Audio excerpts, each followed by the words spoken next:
Last night, the Royals came to Oakland and captured their third straight win, showing that they are a team that could get on a roll, climb in the standings, and make the postseason where anything can happen. The Athletics would love to spoil the party for these teams fighting for the playoffs and disrupt the standings. With 6 weeks to go in the regular season, there's a lot of baseball to be played and teams' hearts to be broken. Chris Smith gets the ball and will look to get that elusive win tonight in an A's uniform. It's the A's and the Royals, Game 2, next.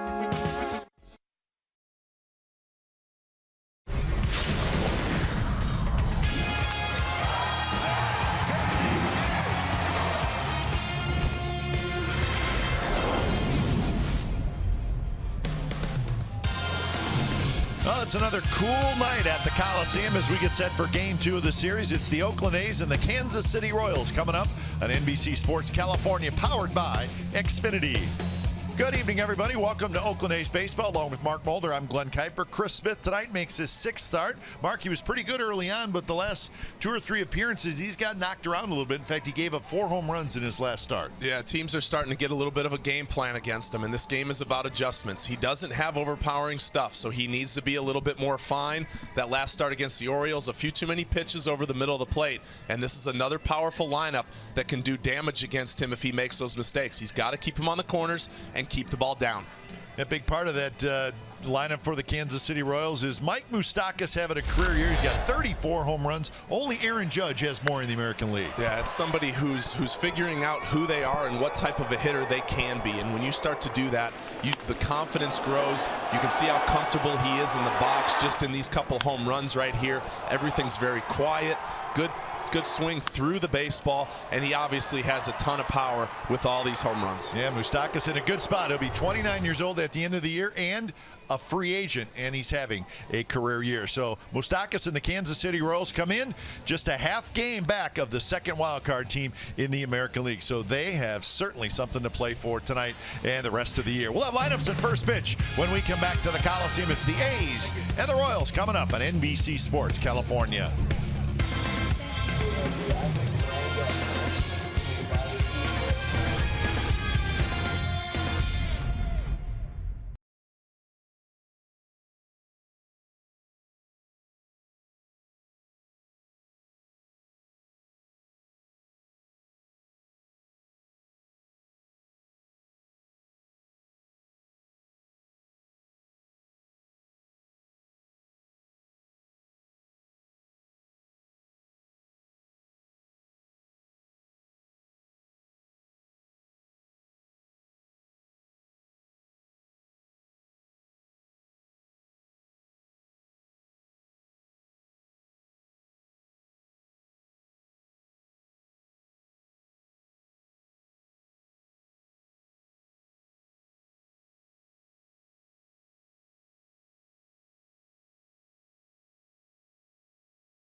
NBC Sports California is brought to you by Southwest. Yes to low fares with nothing to hide. That's transparency. By Toyota, the full-line automaker with the longest-lasting vehicles in America. Toyota, let's go places. And by Jack in the Box. Come try the new $4.99 Smoky Jack Burger Combo with small fries and a small drink. Limited time only. Game 2 of the series, the A's and the Royals just about set to get underway from the Coliseum. And it's a chilly night. Game time weather presented by the Santa Cruz Beach Boardwalk. Get to the beach. The admission-free boardwalk is open daily, much like last night. 62 degrees right now, but the cloud cover's rolling in, and it will cool off. So that is our Santa Cruz Beach Boardwalk game time weather. And here's the starting lineup for the Kansas City Royals. It's brought to you by Southwest Airlines. Whit Merrifield will lead it off. He's at second base. Lorenzo Cain is the center fielder. Then in the middle, it's Hosmer, Cabrera, Moustakas, Brandon Moss in there tonight. He's the DH, followed by Escobar, Gordon, and Butera. And Chris Smith making the start for the A's this evening, coming off a loss in his last start, giving up the 4 home runs. Still looking for that first win of the season. Has kept the walks down. As we said, not overpowering stuff, but he will go right after these Royals hitters. So look at the defense. Davis, Powell, Joyce in the outfield. Chapman, Simeon, Lowry, and Olsen on the infield. Maxwell is the catcher. So Chris Smith finishing up the warm-up tosses. A's will try to bounce back tonight after kind of a quiet night all around last night, where it was a 6-2 final. A's did not get a whole lot going offensively. See if they can change that tonight. Jason Hamill will pitch for the Royals. Chris Smith for the Athletics. So Merrifield steps in and we're set to go. Merrifield, Cain, and Hosmer, the top 3 hitters in this Kansas City Royals lineup. First pitch of the game is a little bit outside. Umpires, Tim Timmons is calling balls and strikes. James Hoy, Mark Wegner, Will Little. That's Mark Wegner. He's at second base, and he is the crew chief. And it's 2-0 count to Whit Merrifield.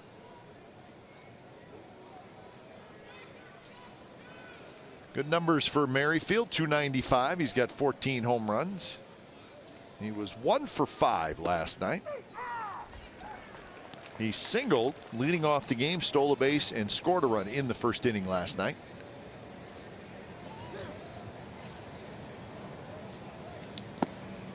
So now 3-1. Excuse me, Mark. Sorry, for Chris Smith, fastball, curveball, changeup. He'll throw a little slider cutter in there from time to time. He'll top out around 85, 86 miles an hour. It's all about changing speeds. And a leadoff walk.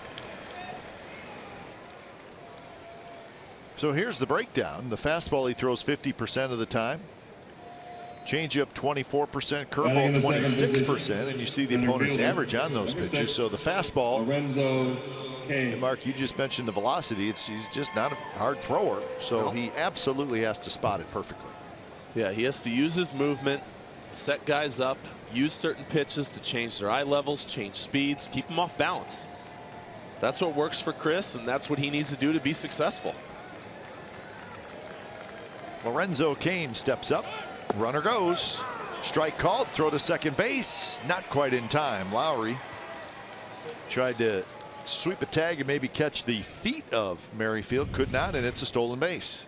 Not a bad jump. Going first move. Lots of times you get that leadoff walk or leadoff base hit, and you like to see certain teams, they're off and running. And you can see, I think that hand gets in there just before Lowry's tag. So 21st stolen base for Merrifield on the season.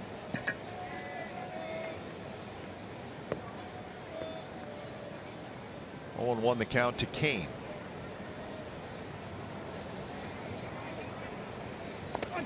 And Cain is hit by the pitch.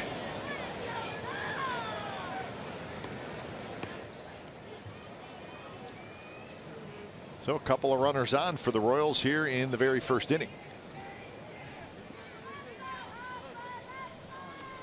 Well, time now for the Nissan keys to the game. First off, let's score first, and that's looking like it might be an issue. Opponents have scored first in 7 of the last 8 games, and 2 make Hamill uncomfortable. He's a career 6-1 with a 2.26 ERA here at the Coliseum. So 2 on and nobody out for Eric Hosmer. So walk, stolen base, hit by pitch.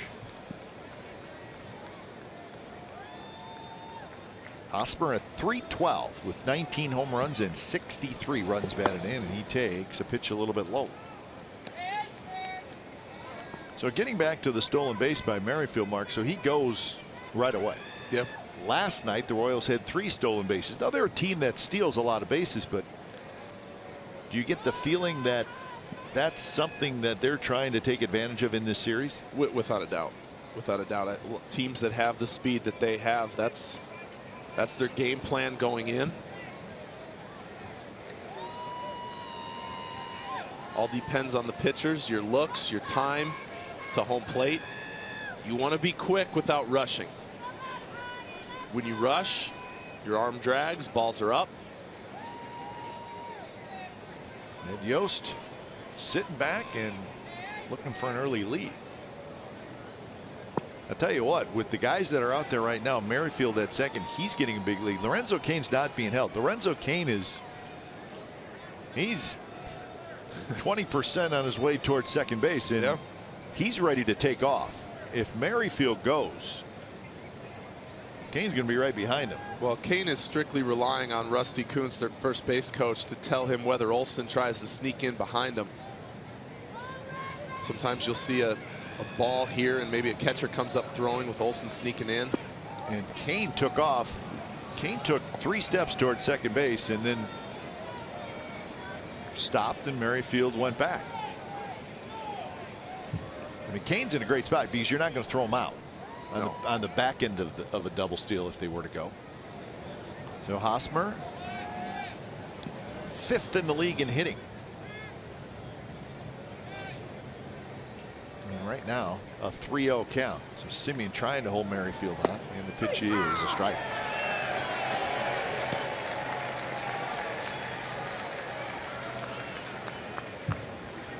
Hosmer with a very fine .374 on base percentage.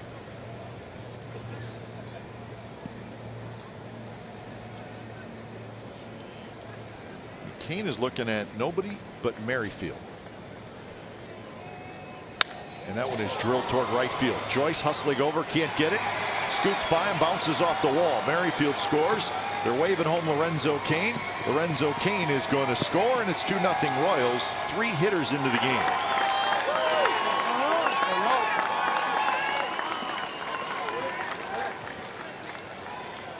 So Cain, with that great speed, scored easily from first base. Well, you can't fall behind the way Smith did. You go 3-0. He threw that pitch right there, 3-0 to get strike 1, and then he threw it again. And Hosmer was all over this. In fact, I think the A's are lucky he didn't get this elevated and put it into the seats. The ball's hit so hard. Joyce makes a play for it, but not able to get there in time. And by the time he gets it in with Cain's speed, as far as he was off first base, the minute he saw that get by Joyce, he scored easily. Pitch Cast brought to you by Penn Fed Credit Union, and here's Melky Cabrera, who takes a strike. Cabrera last night hit cleanup. He was the DH. Tonight he's hitting cleanup, and he's playing right field. .295 average. Last night he was 0 for 2, but he walked twice and scored a run. There's that 75-mile-an-hour pitch from Smith.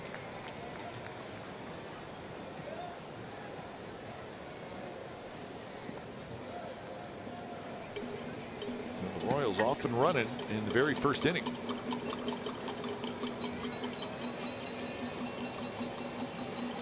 Double for Hosmer, his 23rd of the year.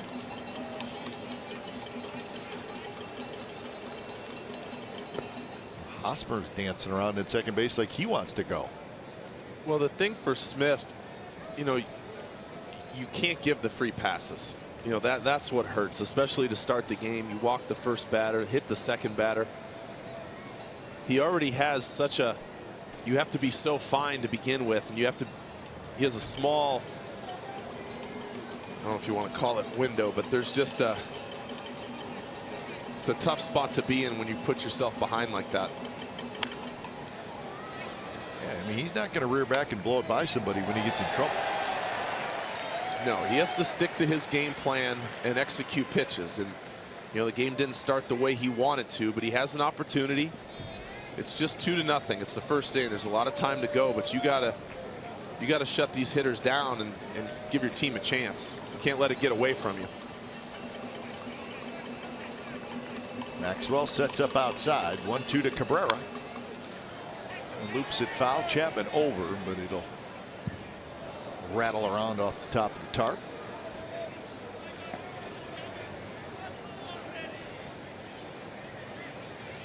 So the count remains 1-2. On deck is Mike Moustakas.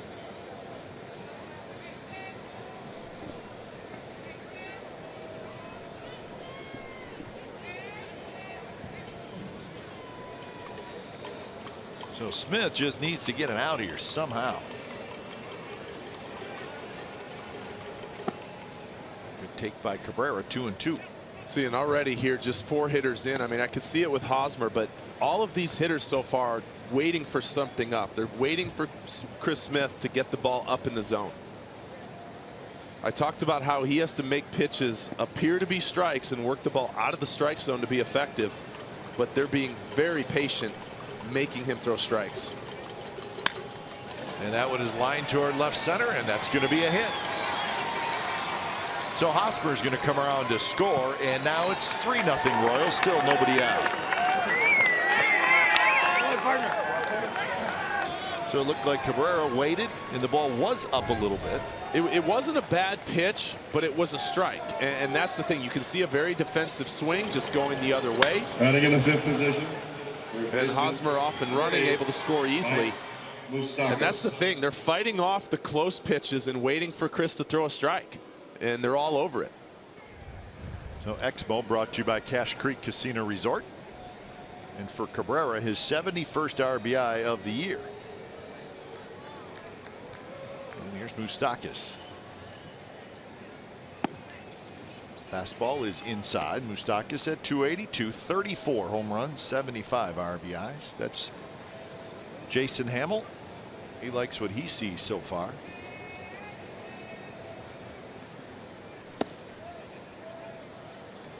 So 2-0.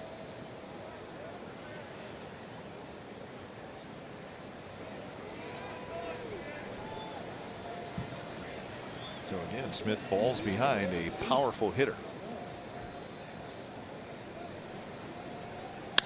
And that one's hit high in the air to right field. Joyce is going back. Joyce near the wall. Joyce right up against the wall, and he makes the catch for the first out.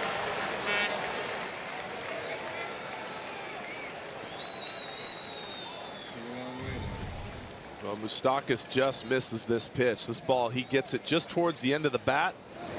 Little late movement. It was close though, and Joyce does a nice job of getting back to that wall and making the catch, but first and foremost, hey, it's an out. Can't worry about how close it was or anything like that. An out's an out. Well, here's Brandon Moss.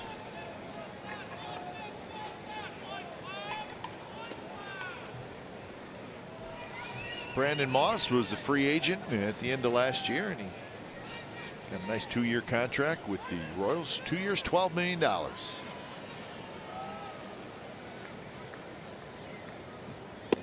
And he takes a strike. Moss with 15 home runs, 32 runs batted in.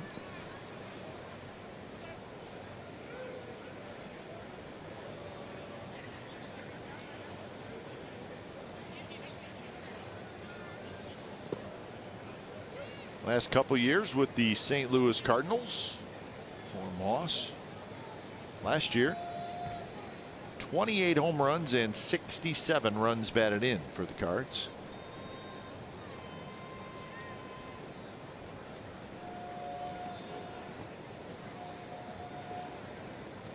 got his career on track with the A's back in 2012. Left-handed hitters, home run leaders since 2012. Moss is in the top 10. That's in all of baseball. Since 2012. His 3 years with the A's, 2012 he hit 21, 2013 he hit 30, 2014 he hit 25. He had a lot of big hits for the A's.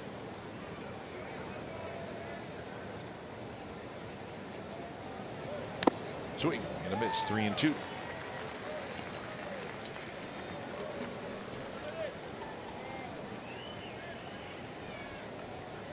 On deck is Alcides Escobar. 3 runs for the Royals here in the first.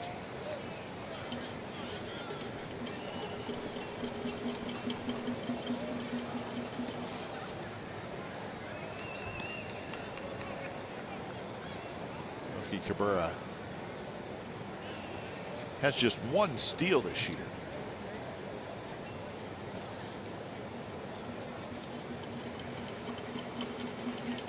But there he goes. Pitch is called, and that is a called strike, and it's a thrown out at second base. So strike him out, throw him out, double play.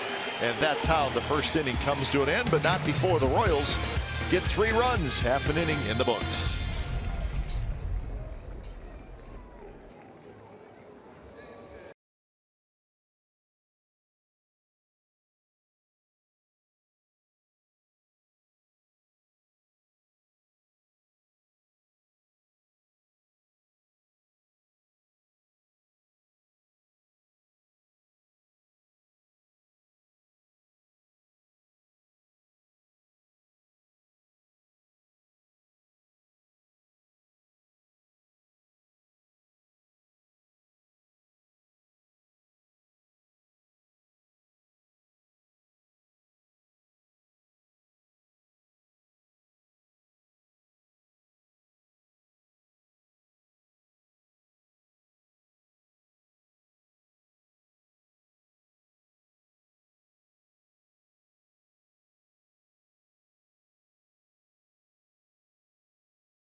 Nothing. Let's look at the A's starting lineup, brought to you by Southwest Airlines. And here it is: Joyce, Simeon, and Lowry, Davis, Healy, and Olson, Chapman, Maxwell, and Powell. There's your A's starting lineup. And Jason Hamill making the start. The XA, 23 starts for the Royals. It's been a very up and down year, but he has been much better in his last 7 starts, just giving up 3 runs or fewer in each of those. So Hamill looking for his 6th win of the year. This is the defense behind the veteran right-hander. Gordon, Kane, and Cabrera in the outfield. Moustakas, Escobar, Merrifield, and Hosper on the infield. And Drew Butera is the catcher. So Matt Joyce steps in. See if the A's can bounce back after the Royals scored a 3 spot in the top of this inning.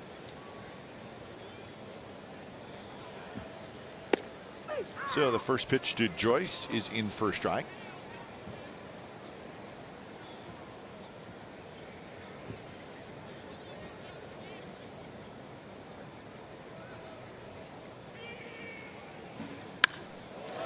High in the air to right field. Cabrera's going back, and that baby's gone, and it's 3-1.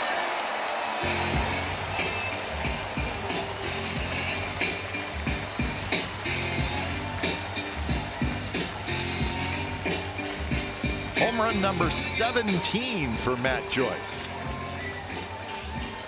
Well, Joyce gets a fastball up, and the Royals started with a few runs, and Joyce says, you know what, let's get our party started. Fastball up in the zone, middle in, and Joyce just turns on this. Watching it, I didn't think he quite got enough, but he got plenty of it up into those right field seats. He knew he got that one too. So here's Marcus Semien. He goes after the first pitch and pops a foul. Fourth time that Matt Joyce is in a leadoff home run this season. Was it even a strike?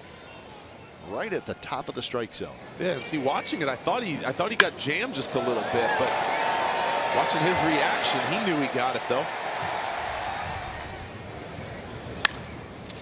One hit up the middle. Merrifield shaded that way. Flips to first, one away.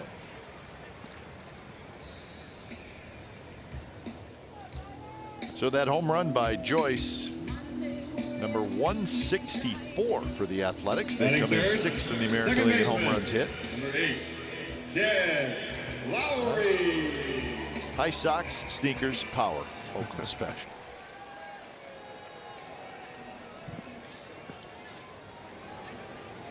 So here's Lowry.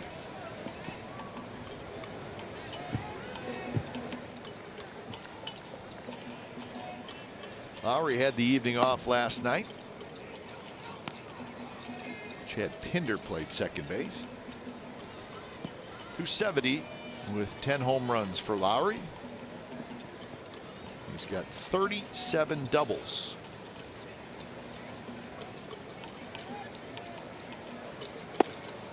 A little bit outside. Jason Hamill pitched against the A's way back in April in that series in Kansas City. It was his second start of the year, and the A's knocked him around a little bit, gave up 4 runs and 7 hits in 4 2/3 innings, and the A's won the game.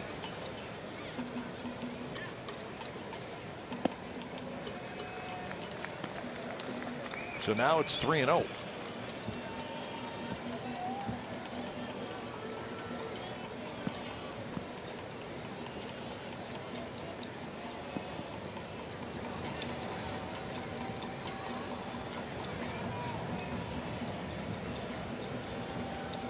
And it's low, a 4-pitch walk to Lowry. He's picked up a pitcher today. They picked up reliever Chris Hatcher from the Los Angeles Dodgers.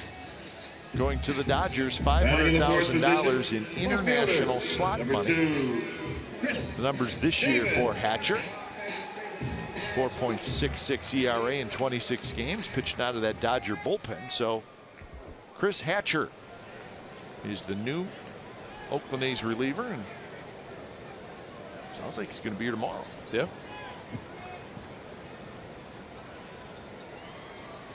So we'll see how Chris Hatcher plugs into that bullpen. A's could have him for a while if he's successful. He's not a free agent until after the 2019 season, so could be a nice addition to the Athletics bullpen as they think about not only this year but probably even more so next year.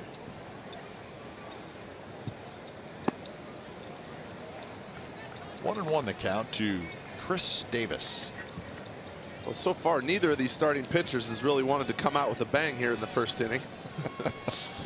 I think that's fair to say. Yeah, not the way either one of them that wanted to start this game.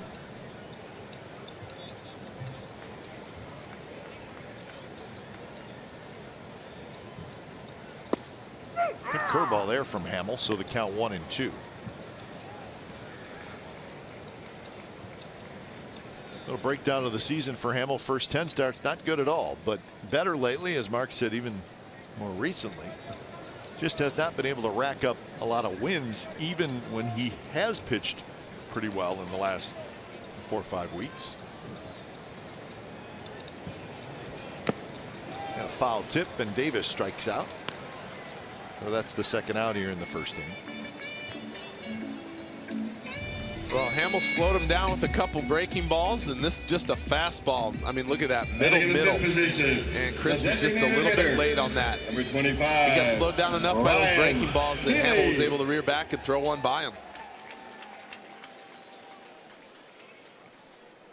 So here's Healy.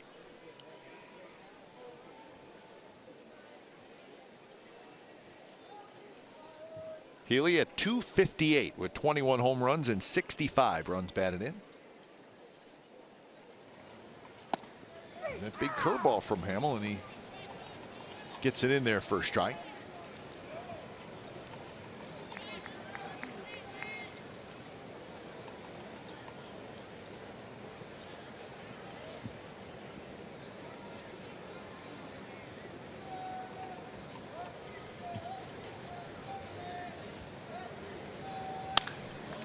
Again, a curveball backhanded by Moustakas. Long throw across the diamond. Side retired. He's going to run on Matt Joyce's 17th home run of the year. So after 1 inning from the Coliseum, Royals 3, A's 1.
Just getting amused by the kids. Xfinity X1 customers say, "Show me the Oakland A's" into your X1 voice remote and get live stats on your TV.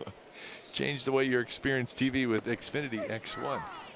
Is that what your boys do? Oh, yeah. Anything to make them mad, you know. Tease them. It's torture.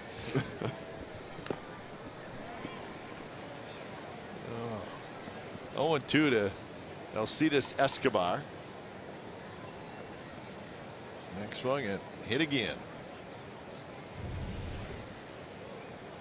Well, breaking ball and right off the padding by your collarbone.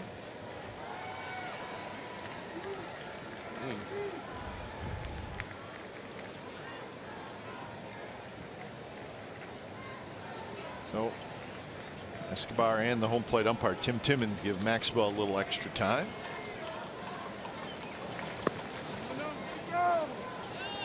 No swing as they check with James Hoy.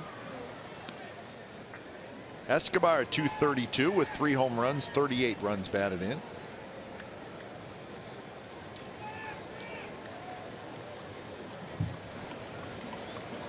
A couple of hits last night and scored a couple of runs. Stays alive as he reaches for it. Escobar in that group that'll be free agents at the end of this year. He'll be 31 years old in December. It's his 8th year in the big leagues.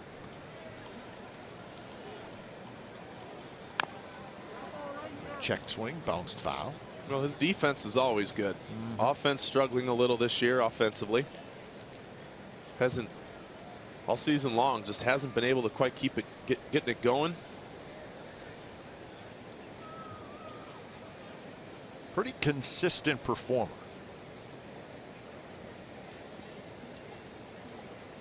Last year, Escobar hit 261, 7 home runs.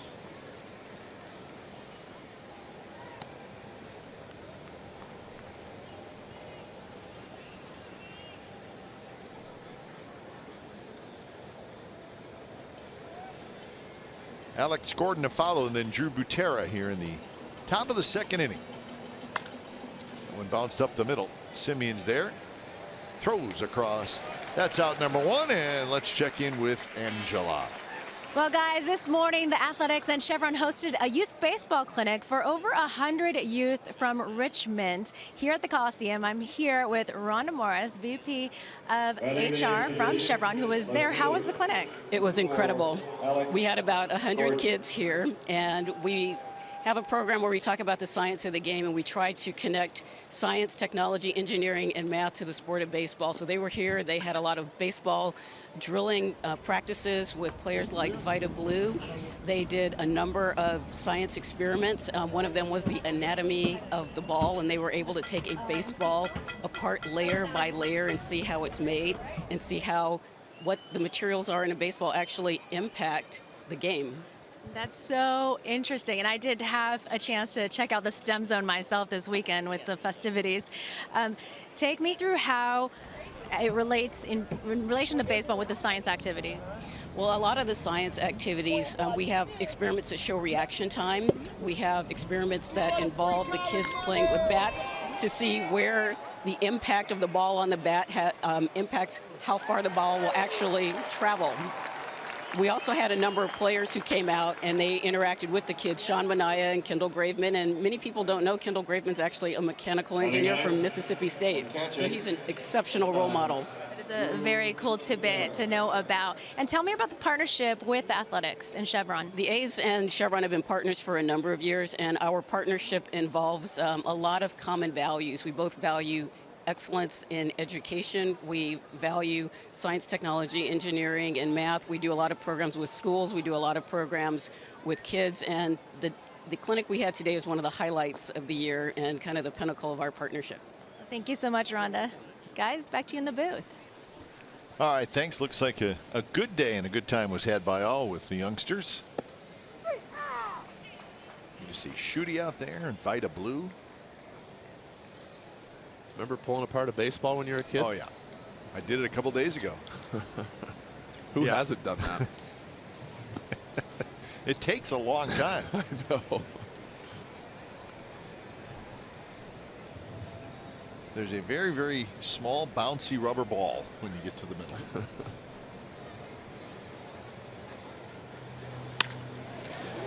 Line drive toward Chris Davis in left field. So Chris Smith has a 3-up, 3-down second inning. Bottom of the second coming up, 3-1 Kansas City.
anniversary team next season. Fans can vote for up to 50 Oakland Athletics from a list of the top all-time A's greats. Voting is open now at athletics.com/50 and will be active until the end of the 2017 regular season. Once the voting period ends, the ballots will be tabulated and will be announced at a later date. The Oakland Athletics 50th anniversary team will be honored at events during the 2018 season. Bottom of the second, Olson, Chapman, and Maxwell against Jason Hamill. Matt Joyce with a home run in the first.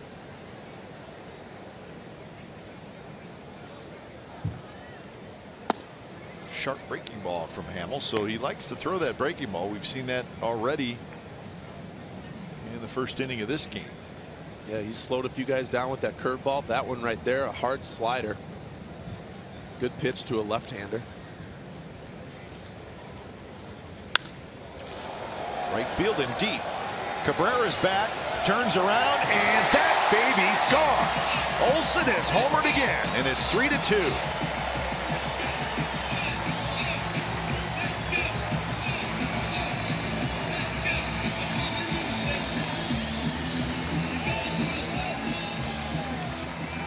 It looked like, Mark, that pitch was in a little bit again. Well, Jason Hamill seemed a little shocked, but if he's position, watched any third video baseman, on Matt Olson here in the number last 26, 4 days, he should know that he's gotten to quite a few fastballs inside, and this is another one that is, I think, just in off the plate.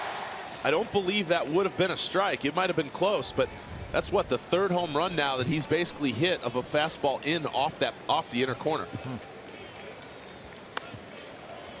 Check swing into the seats, but look at this. This pitch is definitely inside, and yeah, I'm not sure that's a strike. Yeah, it's close, but the reality is I talked this weekend about being able to make adjustments to get to that inside fastball, and boy, has he ever done that.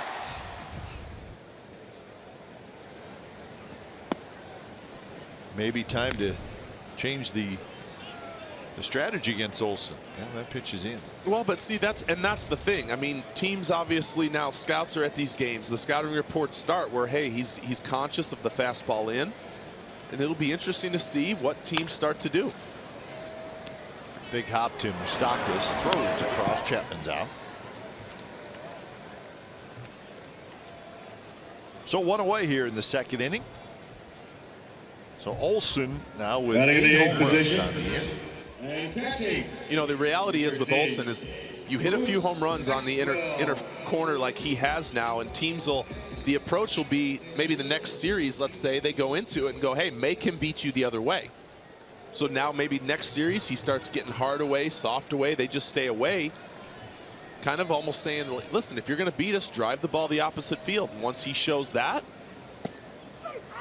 then there's more adjustments to be made. Olson 8 home runs in. This is his 26th game.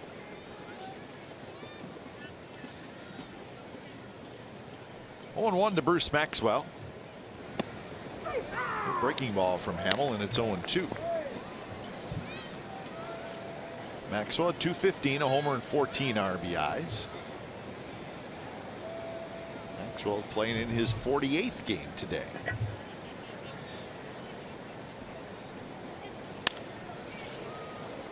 Scarsoni picks it, no problem.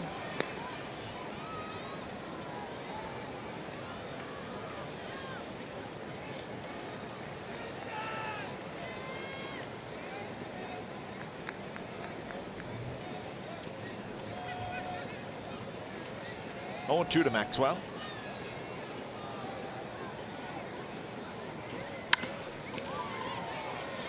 Merrifield ranges to his left, and that's out number 2. All right, we had a first pitch tonight, and, well, Mark, I'm going to let you take over, buddy. It did not go well. We're going to watch the step right there. I'm not really sure where he's going with that, but then the hat falls off. Kind of got, see the box right there? He didn't quite get it in that box either. It was just outside the left-handed batter's box. But hey, not everybody can do it.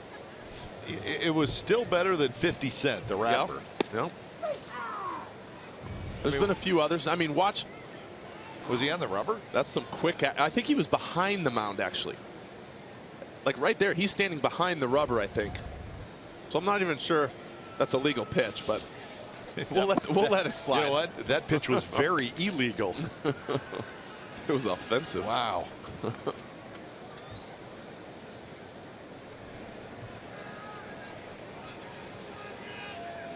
Golf grip for Boog Powell.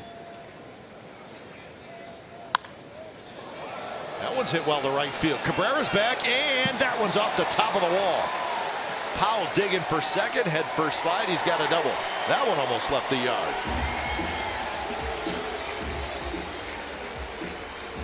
So first double in the career of one Herschel Mack Powell. Slider down and in, and if you don't get it down and in under his hands, that's on the corner. And lefties are able to just drop the head on that ball. And boy, that came close to getting out of the ballpark. You can see he only misses by about 3-4 feet. Bounces right to Melky, but Boog can flat out run, and he needed every bit of that to get into second base because of the carom right to Melky Cabrera. He makes a good turn and throw. So now a 2-out hit, and the A's could tie this up as Joyce steps up.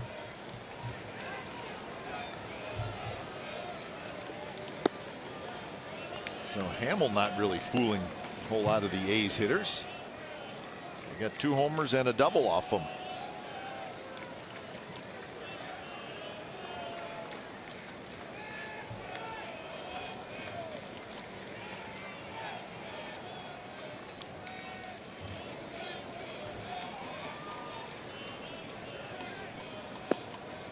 Good take by Joyce, and now it's 2-0. And this is back in the first inning to lead off the game. Fastball up and in, and Joyce is all over it. He just turns on that. Nice start for the A's after Chris Smith gave up 3 in the first.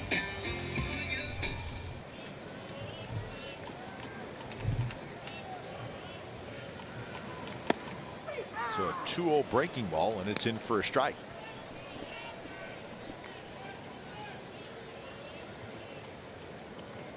Some runners in scoring position, just hitting just 200 against Jason Hamill, so that's very good. Almost surprises you with that stat that his ERA is 4.5. Yeah.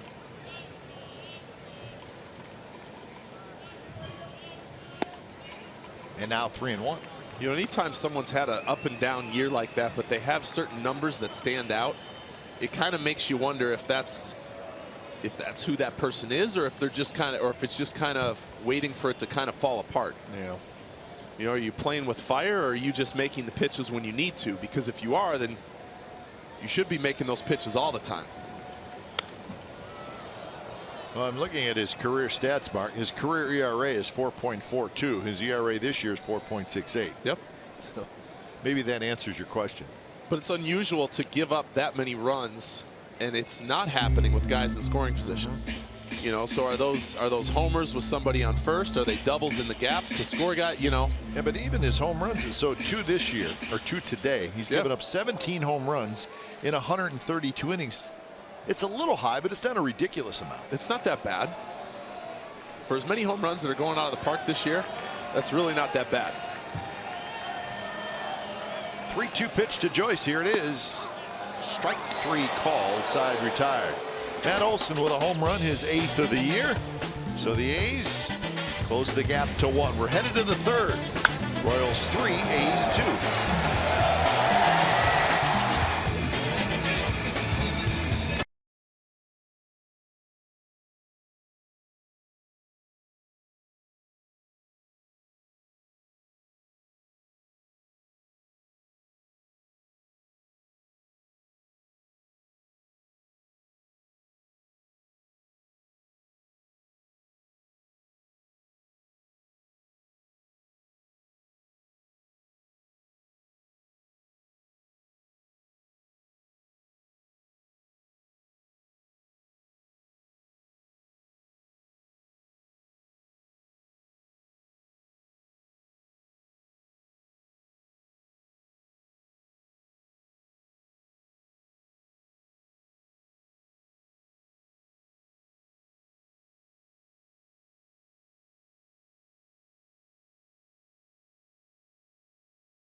Top of the third inning.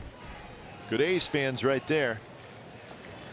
It's not their first game they've been to either. Leadoff man Whit Merrifield steps in for the Royals. He walked and scored in the first. Chapman knocks it down, picks it up. And he had enough time. He was playing a little bit in. Well, Merrifield is retired. That's an important guy to get off the bases because of his speed. So one away here in the top of the third. 6 in a row retired by Chris Smith. Those 6 coming after the first 4 hitters all reached base. So the Royals had scored 3 runs before Smith got an out. But now he's starting to settle in. Breaking ball for a strike to Lorenzo Cain, who was hit by a pitch, and he scored in the first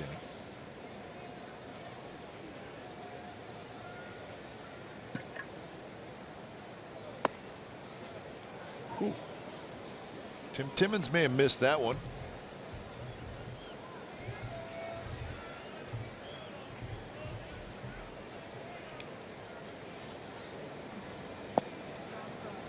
So now 2-1. A couple of close pitches did not go Smith's way.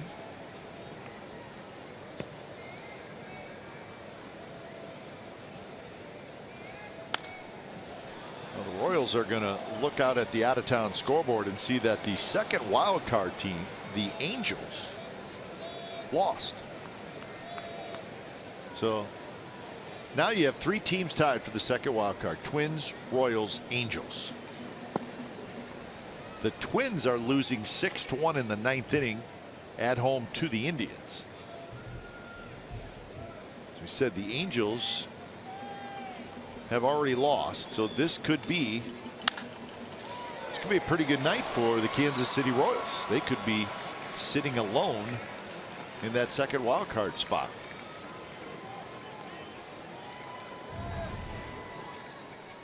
Oh, fastball trying to go down and away. Tails back over the middle of the plate. Cain didn't hit that all that hard.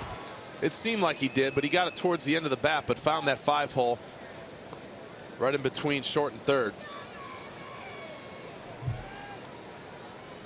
And Cain, a terrific base stealer. He's 23 for 25 this year.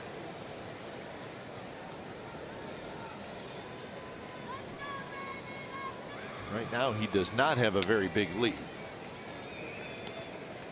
Well, this is where Chris Smith, he doesn't have the quickest move, I guess you could say, to first base. So you got to vary your times, vary your looks. Runners don't like it when you hold for a while. It messes up their timing.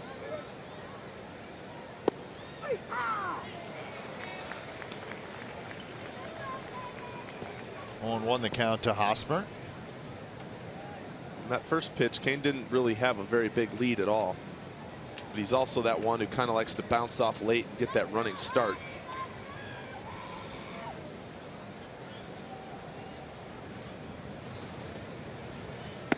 A little bit inside. Now it's 1-1.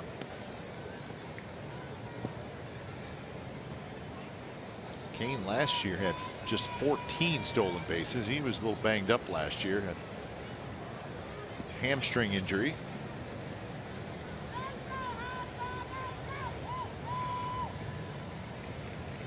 Again, does not have a real big lead, so has not shown any signs of taking off.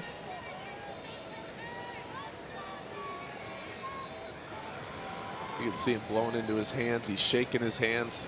Like I said, he caught that one right off the end of the bat, so it's a little cool out tonight. Probably doesn't have a whole lot of feeling in his hands right now. My hands are, I don't feel like running. My Exactly. hands are. That's what it seems like, because he's only about 3 feet off that bag.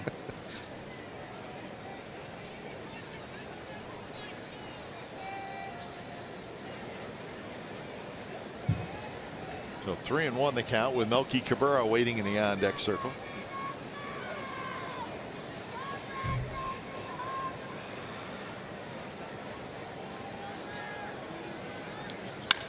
That one's hit hard, knocked down by Lowry. He finds it and flips it to Simeon, and they get the out at second base. Nice play by Lowry on a very hard hit ball. Well, Hosmer smokes this ball to Lowry's right. He makes the dive, kind of gets caught underneath him a little bit, and then when he makes the flip, he kind of throws it right into the slide of Kane going into second base. Simeon able to make a nice pick and get out of the way of that slide, and no chance to get the double play once the bobble happened. So 2 away with now Hosmer at first. First pitch to Melky Cabrera, a curveball that stays outside. Cabrera had an RBI single in the first.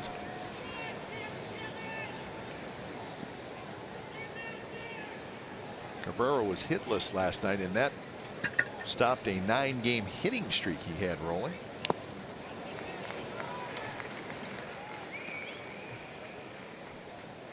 Came over in the trade from the White Sox on the 30th of July for a couple of minor league pitchers.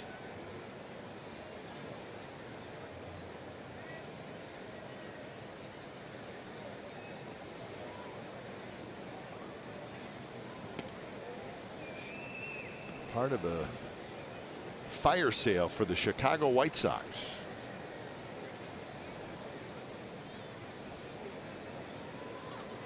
They held on to Jose Abreu, the big first baseman. Yeah, I don't think he'll be going nope. anywhere.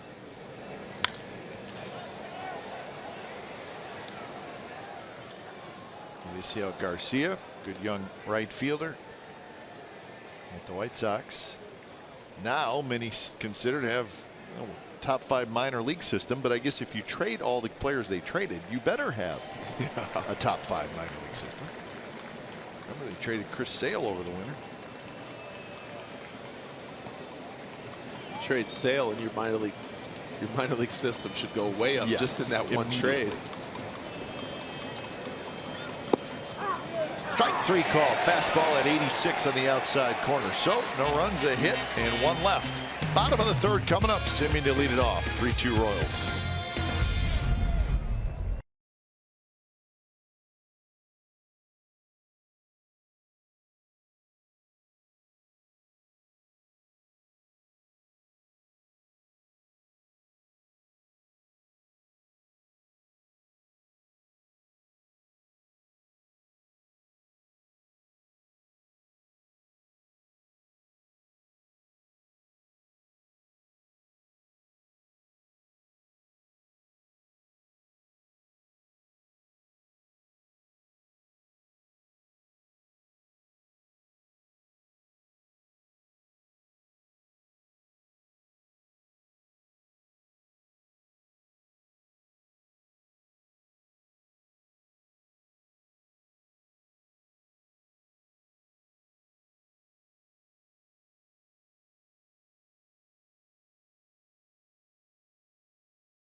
Baseball on NBC Sports California is brought to you by Roaring Camp Railroads. Mind-blowing, hair-raising action. Heck, that's just getting out of the house. We've got an antidote. Free heritage events at Roaring Camp. So Marcus Simeon to lead it off here in the bottom of the 3rd. Simeon, Lowry, and Davis. Marcus grounded out to second back in the 1st inning, facing the right-hander Jason Hemmel.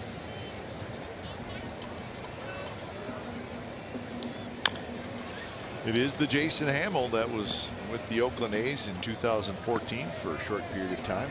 It was Jason Hamill and Jeff Samardzija coming from the Chicago Cubs to the A's for Addison Russell, Billy McKinney, and Dan Straley.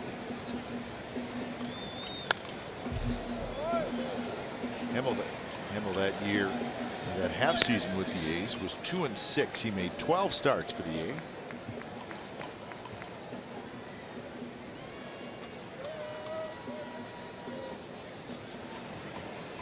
At the end of that 14 season, he was a free agent and he went back to the Cubs, signed a 2-year deal. And then this past offseason signed a 2-year deal with the Kansas City Royals, 2 years, $16 million.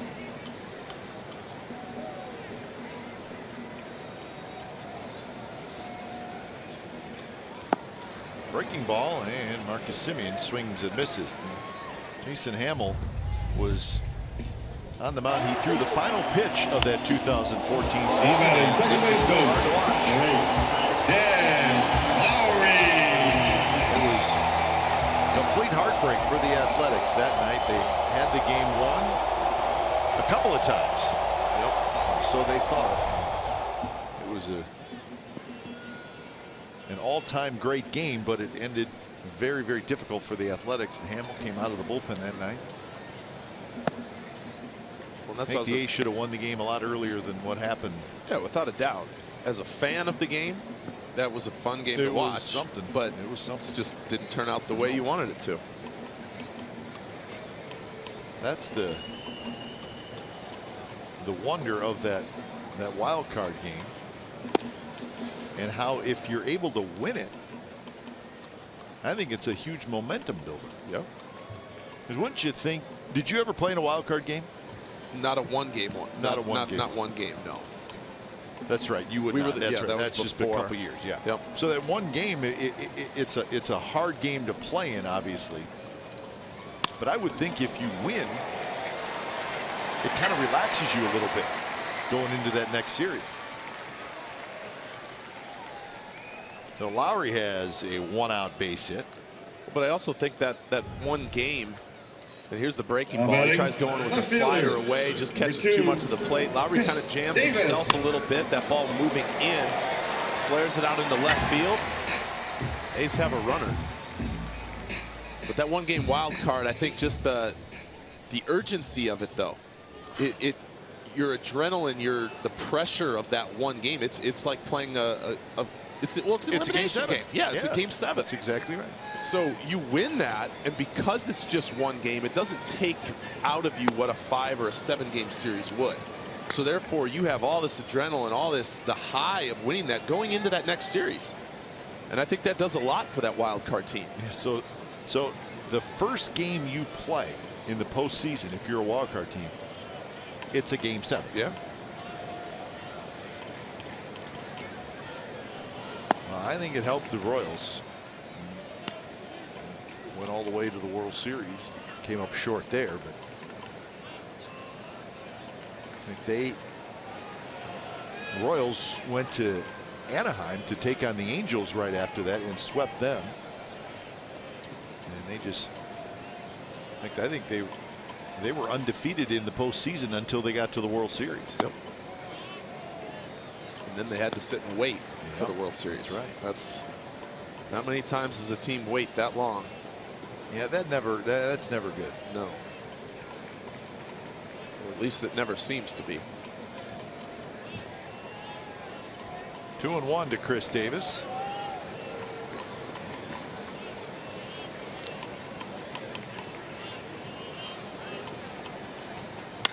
And that one is belted left center field, and that baby's gone, and the A's take the lead.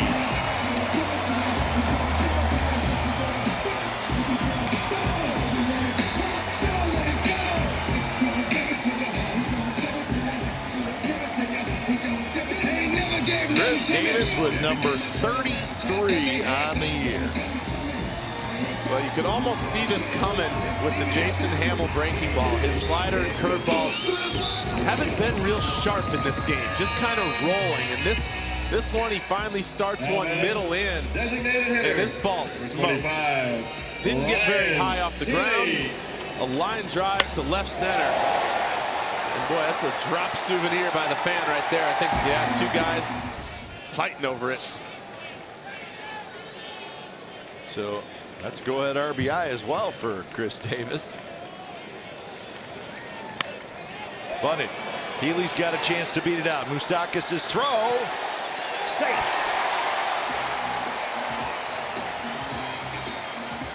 James Hoy, first base umpire. He waited just for a moment and then called him safe. He did. He delayed his call just for a second. And we'll see right here whether Ryan Healy was able to beat this one out. Looks like he was.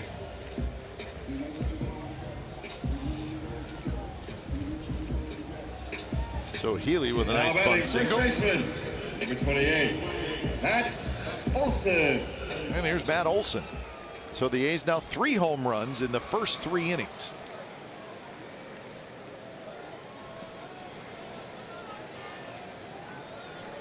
So Chris Smith has a lead.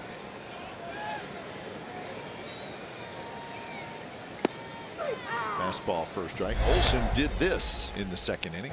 Another fastball in off the plate and able to turn on it. He didn't get all of it, but he got enough of it. As big and strong as he is, just able to sneak it over the top of that out-of-town scoreboard.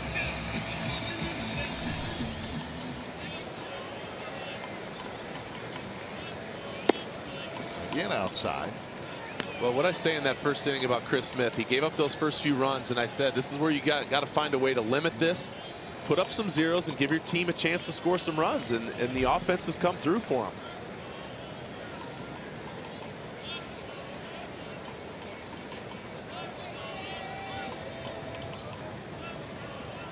Swing and a miss. That's the ball. This time they're keeping it away from Olson. So scouting report out the door. That's what I mean. It's just constantly making in-game adjustments. It's not just game to game. It's at bat to at bat.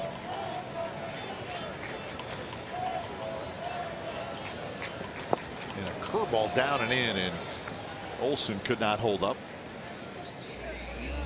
So that is strikeout number 4 for Jason Hamill.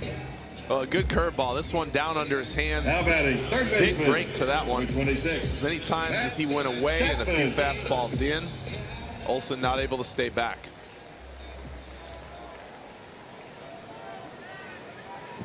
So 2 outs for Chapman.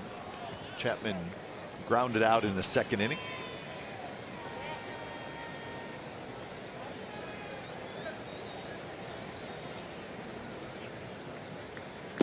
Curve for a strike to Chapman. Chapman was 0 for 4 last night. So he and Matt Olson both with 8 home runs this year.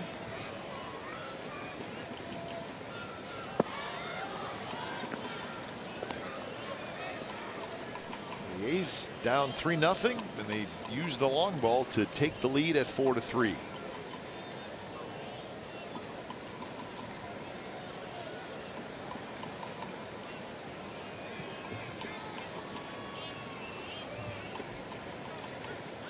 Swing and a miss, chased the ball.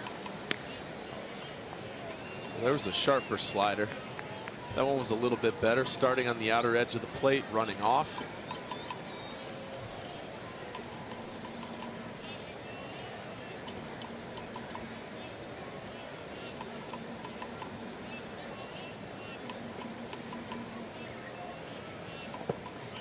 Blocked nicely by Drew Butera.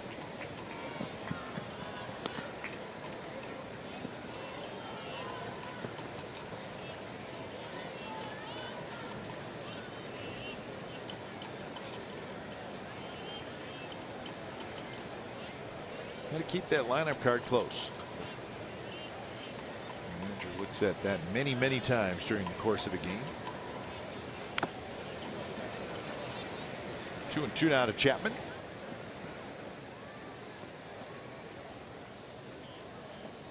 Looks like Butera is going to walk this one off a little bit. Yeah, that's exactly what he's going to do. This one right off the top of his toe.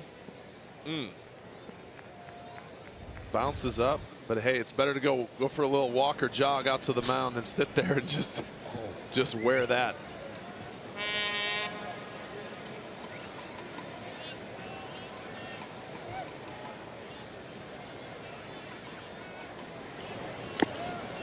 Foul tip on a breaking ball. So when it's all said and done, Hamill strikes out 3, but the A's are fine with that because Chris Davis hit a home run. A 2-run shot. 4th inning coming up. It's the A's leading the Royals now 4-3.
Baseball on NBC Sports California is brought to you by Provident Credit Union Super Reward Checking. We pay you. So the A's now lead at 4-3 thanks to the long ball. 3 home runs for the A's, including Chris Davis, the 2-run shot that gives the A's the 4-3 lead. So it's Moustakas, Moss, and Escobar.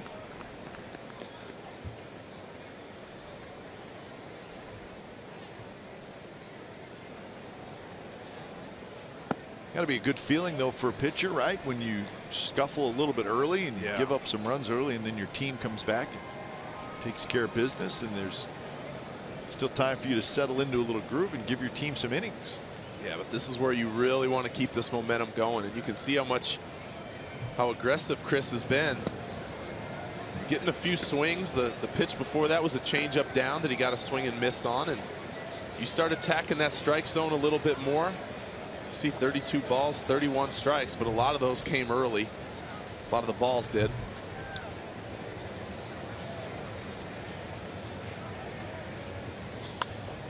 Foul straight back, so 2-2 the count.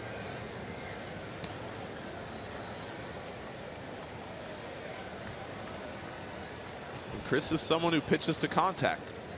He's going to get some strikeouts here or there, but he needs to rely on, like I said, changing speeds and trying to get balls towards the end of the bat, bottom of the bat. So 3-2 the count.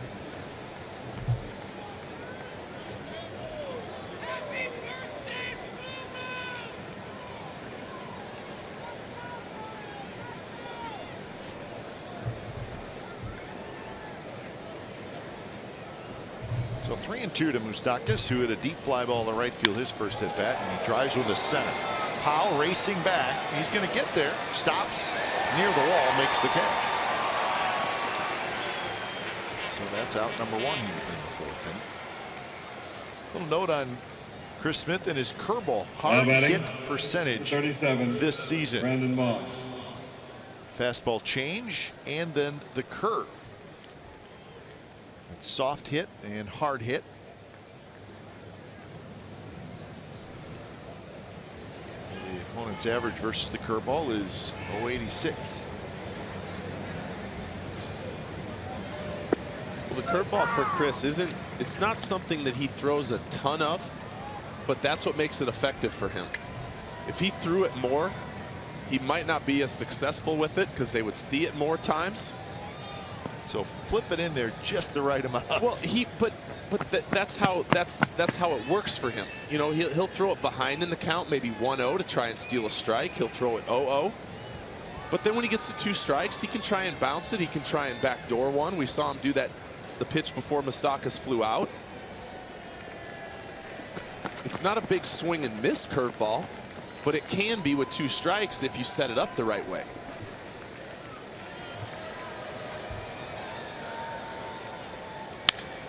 That one is belted toward right, and Joyce is able to get over there, reaches up, high backhanded play. So a hard hit ball, but it's an out.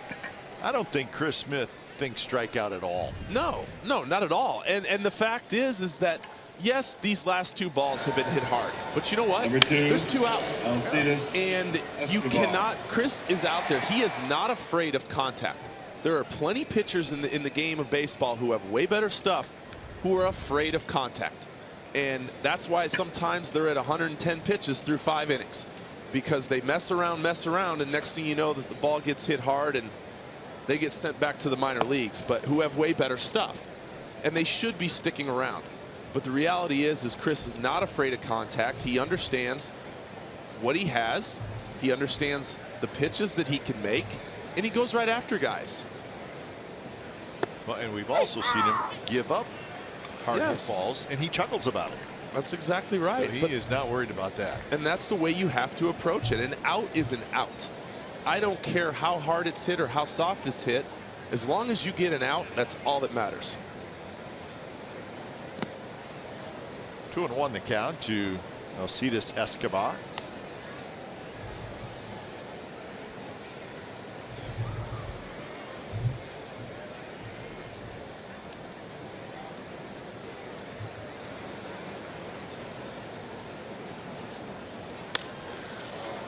Foul ball down the right field line.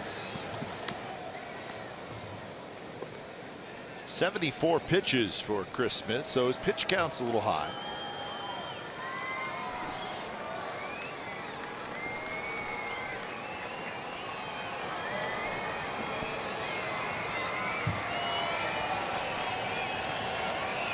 Smith shakes, now he's ready.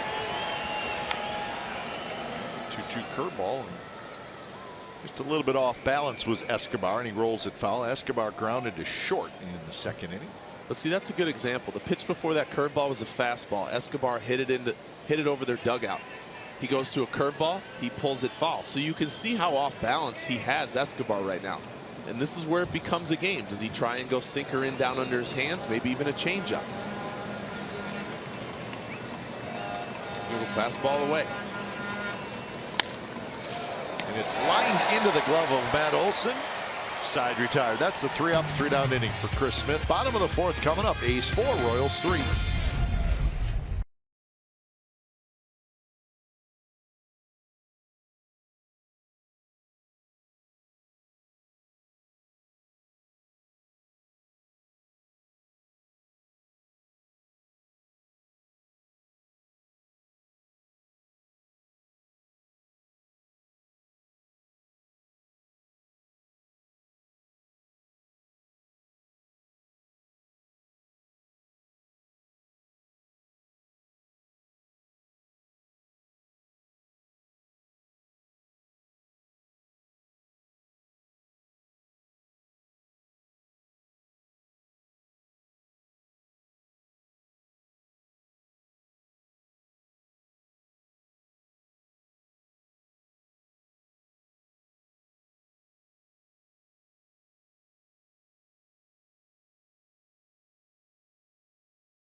rocket arm. Strikeout leaders in the American League and in the National League. Chris Sale, 241. Archer, 197. Kluber, 192. And then in the National League, Max Scherzer with 220. So last night we talked about the possibility of Sale getting to 300 strikeouts, which is a very good possibility. Scherzer's got a shot as well. Yeah, they probably have, what, probably 8 starts left. Possibly. Scherzer. You can get 5 or 6 in a month. Scherzer might not, simply because he'll probably be lined up to go game 1 of the playoffs, because they're pretty much, they're set. 13.5 game lead for the Nationals coming into today. I think they're all right. I think they're going to be all right. Actually, it was the Nationals who beat the Angels today in an interleague game in the nation's capital. 3-1 was the final. As we mentioned earlier, how the Angels were the #1 wild card, or the #2 wild card team, but they lost. So they are now tied with the Twins and these Kansas City Royals. Escobar scoops it up, throws across, and that's out #1. And let's see what's going on with Angela. Next Friday, the Athletics will be dedicating Gate D to Hall of Famer Dennis Eckersley at 4 p.m. at a special dedication ceremony before the Athletics play host to the Texas Rangers. Members of his family will be on hand, as well as former teammates Ricky Henderson, Carney Lansford, Terry Steinbach, and Mike Moore. And the next day, on Saturday, the 26th, is Dennis Eckersley Day, where 15,000 fans will receive this bobblehead presented by Chevron Extra Mile. So come out for all the festivities. Go to athletics.com. What do you think, guys? Does it look like him? Yes, it does. We have one right here in the booth. I think it looks like him. That's absolutely, it does. The stash, the hair. Sweet hair. Little fist pump by Eck, which we saw him do many, many times, especially in this ballpark. Yeah. He's rocking the sweet Pumas, too. The white Pumas with the green Puma stripes. Yeah. Yep, that's Eck. Yeah, that's real good. That's really what it's really.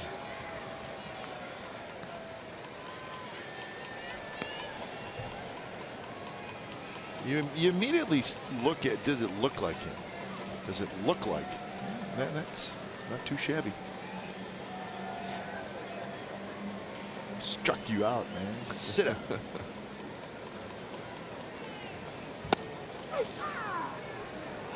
So that'll be when the A's come back home for just that weekend series and then back out on the road. So Gate D will be named after Dennis Eckersley. Alex Gordon, a long run for the Gold Glover, and he dives. He cannot quite get it. Kind of rolled awkwardly on that shoulder. So it'll take place at 4 p.m. prior to the A's game versus the Rangers at 7:05. Some of Eck's former teammates will be here.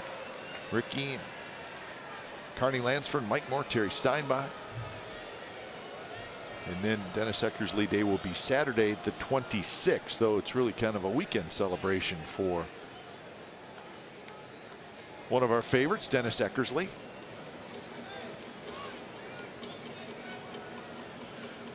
So I'm sure he'll come up and visit us in the booth. In the air toward left center field, but it's hanging up for Gordon. He's going to get this one. So 2 away, and Matt Joyce will hit. Now batting, right fielder, number 23. Let's see your closers when you were here. Of course, you had Billy Koch. Keith Folk was pretty darn good, right? Izzy was pretty good. Why do I feel like I'm missing one? So you came up in 90. No, maybe not. No, it's Izzy. Izzy was here when you came up, right? Yeah. Was Dotel here when you? I think he your last year, the right? last year. Yeah. What was it? Izzy, Koch, and then Folk. They all won that Fireman of the Year 3 years in a row. which is incredible to do. Good. Yeah, 3 different guys for the same team.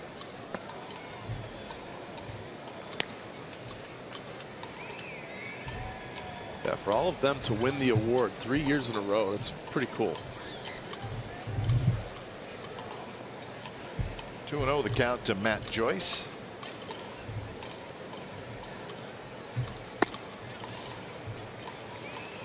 So now 3-0 is Jason Hammel, making it difficult on himself. He has not had a 3-up, 3-down inning tonight. 2 base runners in the first, including a home run. Same thing in the second. 3 hits and a 2-run homer in the third.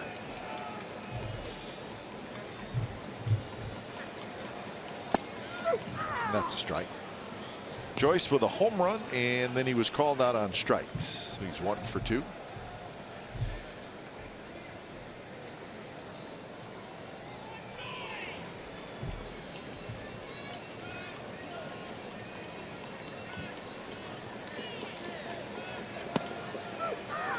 Three and 2. Joyce, watch that one just catch the outside corner. Well, when it's a 3-1 count, you're looking for something you can drive, and that was a really good sinker down and away. There's not a whole lot Joyce was going to do with that pitch. You're better off taking that.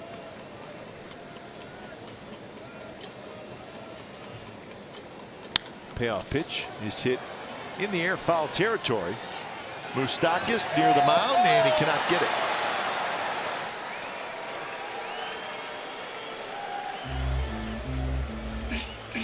So Moustakas got there and kind of navigating that bullpen mound a little bit, which is never easy to do. Yeah, but you know, the other thing is that I've heard from third baseman, since there's no other stadium like this with this much foul territory, you're running for so long that you start to get really uncomfortable. And when you're not the home team and you don't really understand the field as well as the A's third basemen, whether it's Chapman or Healy, whoever might be there that day, it's an uncomfortable feeling running that far.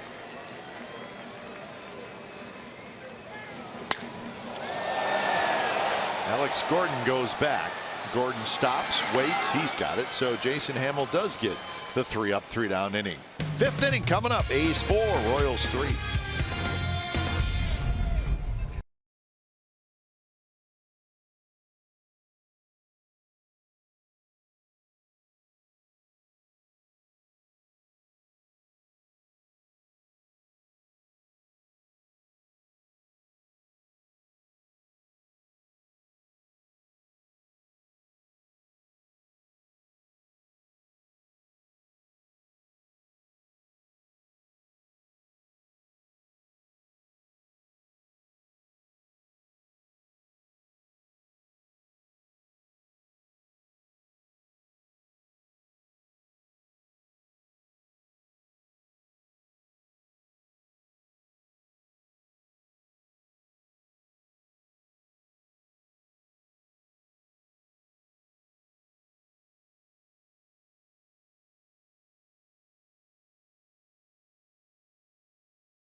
Baseball break brought to you by T-Mobile. Who's hot in the American League? This is entering today. The Red Sox and the Twins are both 8-2. Who's hot in the National League? Dodgers, they've been hot since spring training, I think. And the Cardinals 8-2 in their last 10. A's upcoming road trip, they'll go to Houston and to Baltimore. So that's not an easy trip, playing 2 good teams that have their sights set on the postseason. Astros are going to make it. The Orioles fighting for that wild card spot.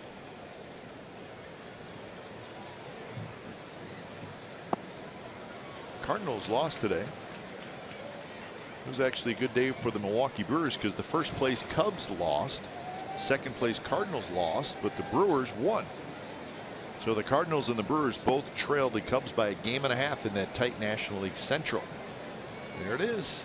Isn't this time of year great? It is. I do. I love keeping track of the wild card and who's doing what, who plays who. I mean, I know April and May mean a lot.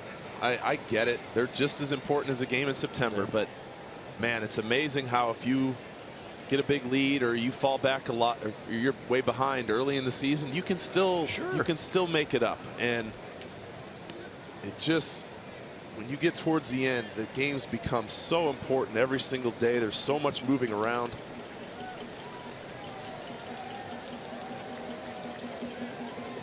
To Gordon outside. Now you didn't play on a whole lot of bad teams. You were in a lot of pennant races. I was never really on a bad team. So were you a scoreboard watcher? Yeah, you watch it, but it didn't change anything. Yeah, it wasn't going to send you off the edge either way. Yeah, it is fun to just follow along. I mean, when you're just pitching once every 5 days, it's kind of hard not to at least glance out at it, you know, at some point or another in the dugout. But it didn't really change the way, and I think even for the position players, it didn't change how you went about anything. No. Maybe a little different in the final 2 weeks of the season where you're really keeping a close eye on it. But yeah, you're still going to. It's not. I understand what you're saying. It's not changing the way you're playing. Yeah, it's just more you're a fan. The only difference was if a team, say you're down a game behind somebody, and they had a day game. Sure. And they lost. Yeah. And you went into that game already knowing that they'd lost, to where maybe you could tie them if you win. Sure, you know about that, but there again, it's not going to change anything with the game. You're well aware that you could be tied at the end of that night. Now, is it common for, you know, you're sitting with the other starting pitchers, you guys aren't pitching that night? Hey, did you see that game? Nope. No, really? So you never really broke down another game, or you no. I mean, sure, if maybe a play or something reminded you of something you saw that afternoon, maybe, but no, there wasn't a whole lot of talk about other teams or where they stand or things like that.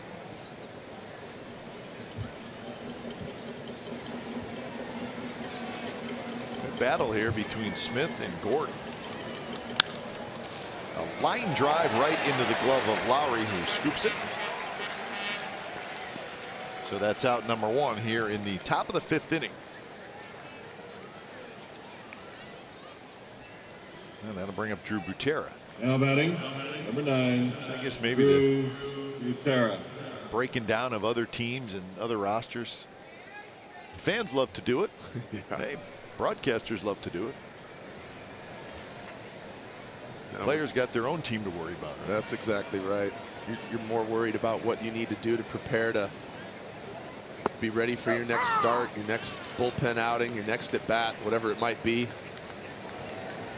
Plus, it's already baseball overload, so you start talking about other teams and stuff like that, it just gets to be too much. Yeah. Plus, you're together starting on February 15th. Yep.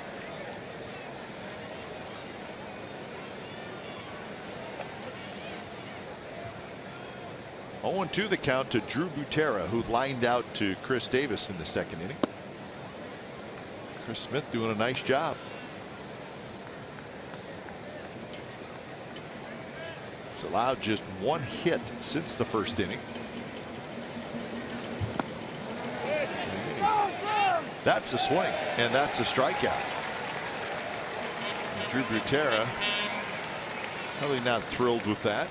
No, but watching his check swing, I was surprised the home plate umpire didn't call this one. I mean, lots of times you can see how far it seemed to me anyway that he went around. Now batting, number 15. Yeah, and, you know, the appeal to first. I do agree.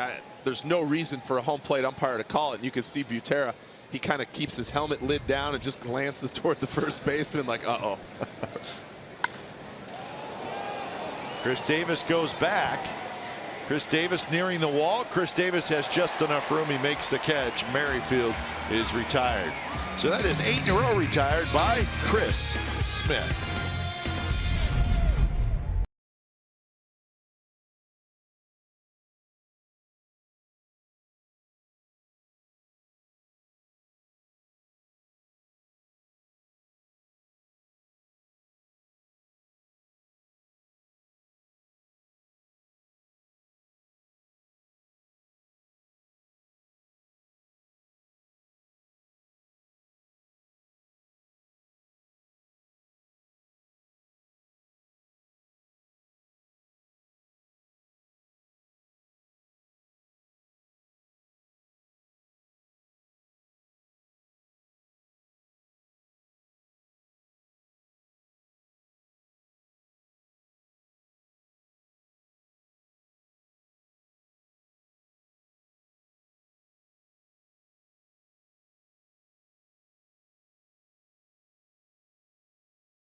on NBC Sports California is brought to you by Humboldt Redwood. Naturally strong, naturally beautiful Humboldt Redwood arbors, pergolas, and timbers. So 4-3 A's lead. It's the bottom of the 5th inning. First pitch to Simeon. The curveball is down and away. Simeon has grounded out and he has struck out.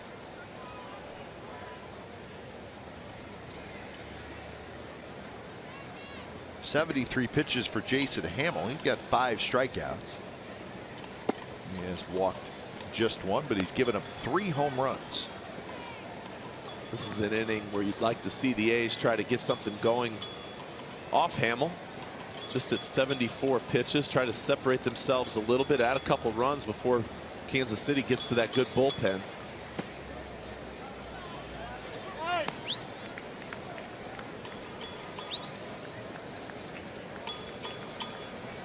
We mentioned it last night, how looks like the Royals, like a lot of teams, if you can't get a big time starter at the trade deadline, well, then do the next best thing and try to improve your bullpen. So Simeon has a base hit to lead off the bottom of the 5th.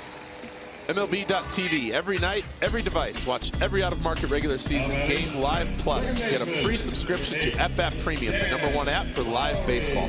Blackouts and other restrictions apply. Visit MLB.tv for details. Hey, that's the guy who threw out the first pitch. Look at the mitt.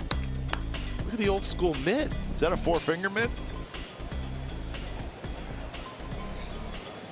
Yeah, I had that pitch. It was pretty close. You know, just missed by a little. It's the cutter.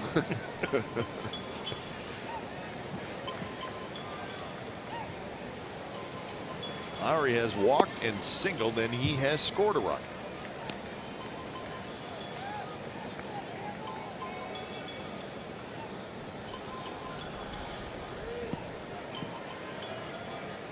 Looks like Neftali Feliz. It's hard to keep track of where he is. And I mean, not right now. He's leaning up against the wall, but what team he's with. Bounced around a lot in the last 3-4 years. He could be the latest addition of Octavio Dotel, who could for just about everybody.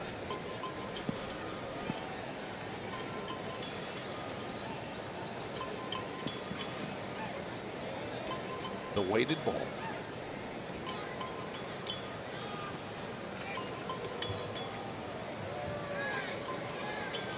Orioles and the Mariners are at it again. It's 1-1 in the 5th inning. That game has major ramifications, or that series, in the AL wild card race. Last night the Orioles won 11-3. Mariners need a win bad. They've lost 5 in a row.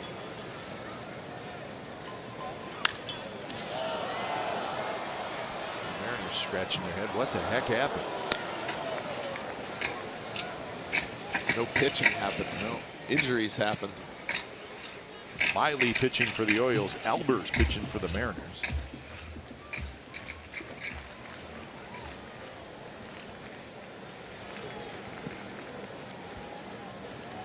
Orioles now a game and a half out of that second wild card. Mariners 2 back.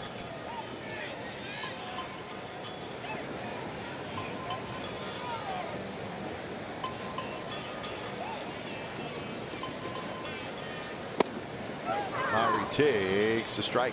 1-2 the count. So pitch number 80 coming up for Jason Hamill.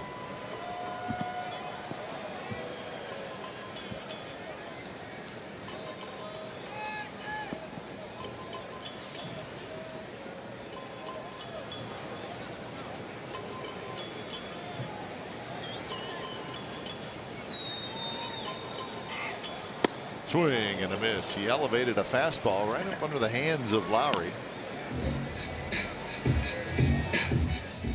So 1 away, and that'll bring up Chris Davis. This was what Chris did in the 3rd. Hanging slider. You can watch. Look at Hamill's reaction. He just bent down, grabbed a little dirt. He knew he hung that one, and Davis was all over it.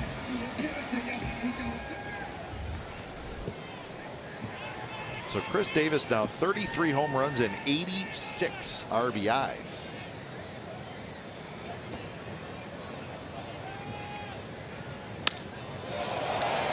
Did not get this one as Lorenzo Cain backs up into right center field for the second out.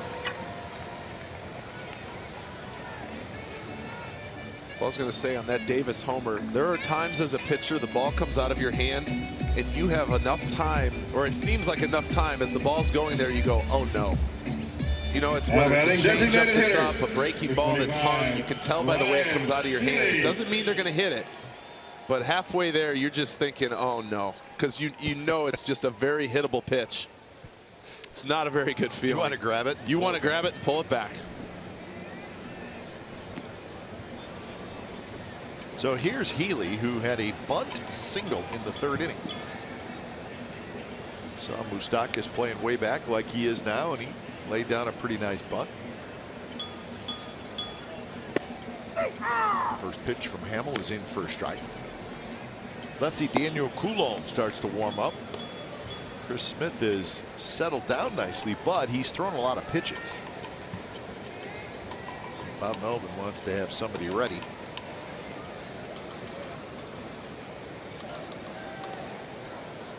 Struggle in the first inning, but not much since then. Runner goes. The ball's tapped left side. Slowly hit. Moustakas with the bare hand. The throw, and Hosmer dug it out. Nice play on both ends, Moustakas and Hosmer, and that's how the bottom of the fifth ends. Sixth inning coming up.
California.com. It's brought to you by Max Muscle. Make sure you log on each week as our A's insider Joe Stiglitz talks baseball. It's available on iTunes, Stitcher, Google Play, and Spotify. And Joe's guest this week is Matt Chapman.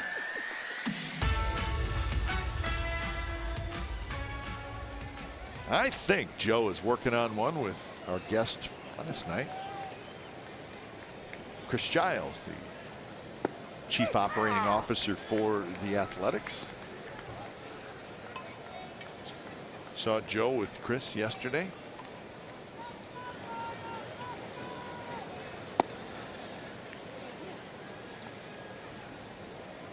Hitters have swung and missed 4 times in 35 swings.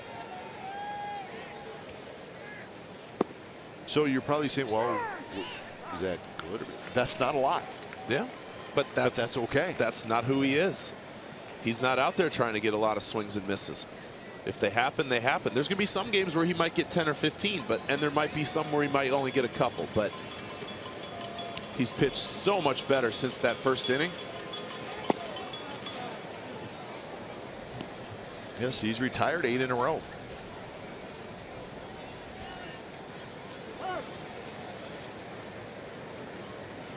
So 2-2 the count. Kane, Hosmer, and Cabrera. So it's the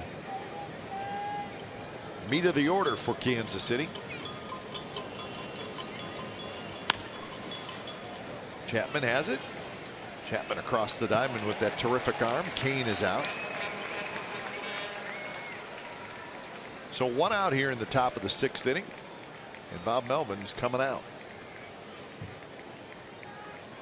He's got Hosmer, a left-handed hitter, Cabrera, a switch hitter, and then Moustakas, a left-handed hitter. So Coulombe is coming in when it's time for change. Think Speedy Oil Change and Auto Service, your trusted oil change, tune-up, and smog experts.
Is brought to you by 21st Amendment. Join our August Fest party on August 26 from 12 to 6. Visit 21stamendment.com for details. So pitching change as Daniel Coulombe comes in. He takes over for Chris Smith. So Smith, after a tough opening inning, settled in and pitched well. Finishes with 96 pitches. So Coulombe to face Hosmer. 1 away, nobody on here in the 6th.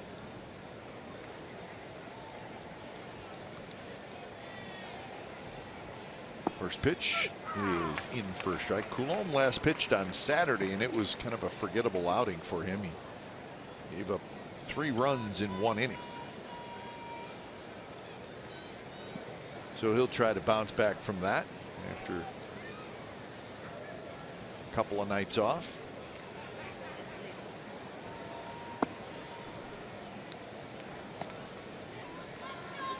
Hosmer tonight has doubled in a pair of runs, and he has reached on a fielder's choice. So a chance for Chris Smith to get his first victory as an Athletic. But the bullpen's going to need to get a lot of outs. That's a strike. 1-2.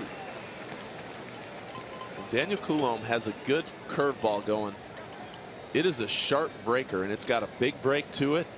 And that reaction right there from Hosmer on that breaking ball tells you everything you need to know, how he's bailing.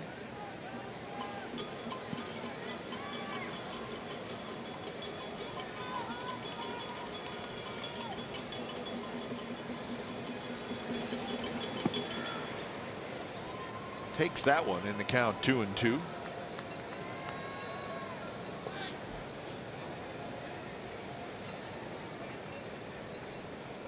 Melky Cabrera, the switch hitter, will be next.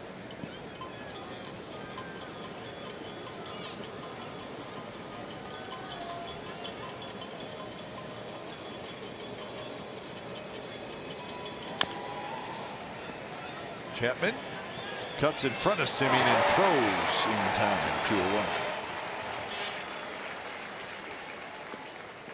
Nice Hosmer play. runs well. Yeah, nice play by Chapman. You got to get over there and get that. Simeon's playing, shifting to where he's up the middle a little bit. Simeon does not have time to come in and get this ball and make a throw. Chapman cuts it off, bobbles it just a little bit, but still able to get it together and make a good toss.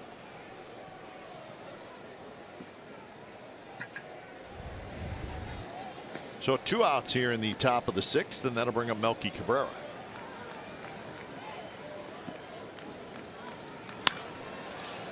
Hit very hard, but right to Simeon.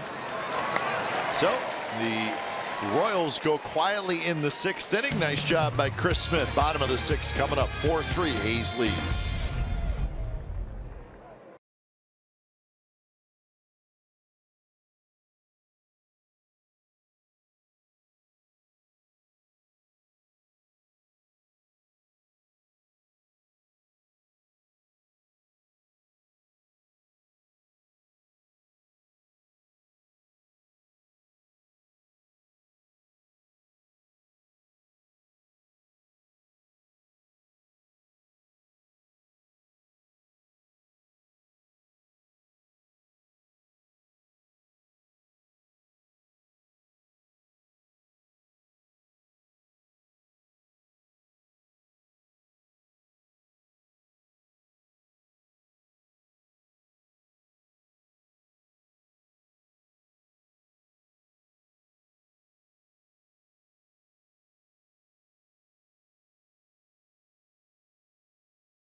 And the Quakes are locked in a battle for playoff position as they face the Philadelphia Union from beautiful Avaya Stadium.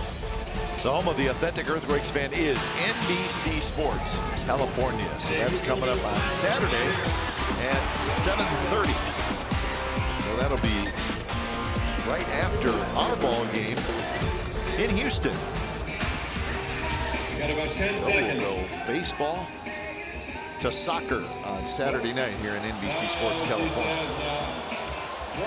Bottom of the 6th, the A's leading 4-3. Jason Hamill's still out there. He's got 83 pitches. He faces Olsen, Chapman, and Maxwell. Olsen with a home run in the 2nd inning. It was his 8th home run of the year.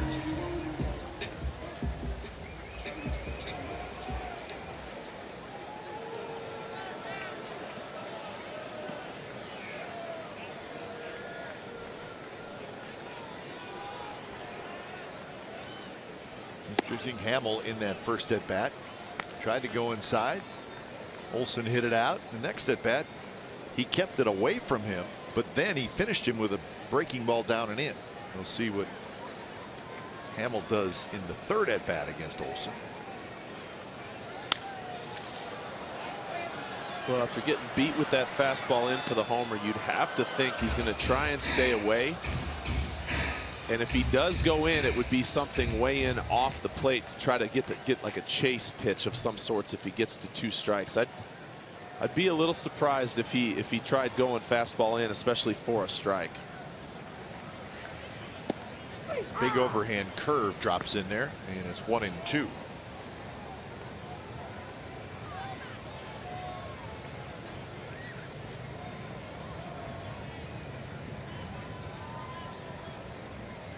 Royals bullpen is quiet.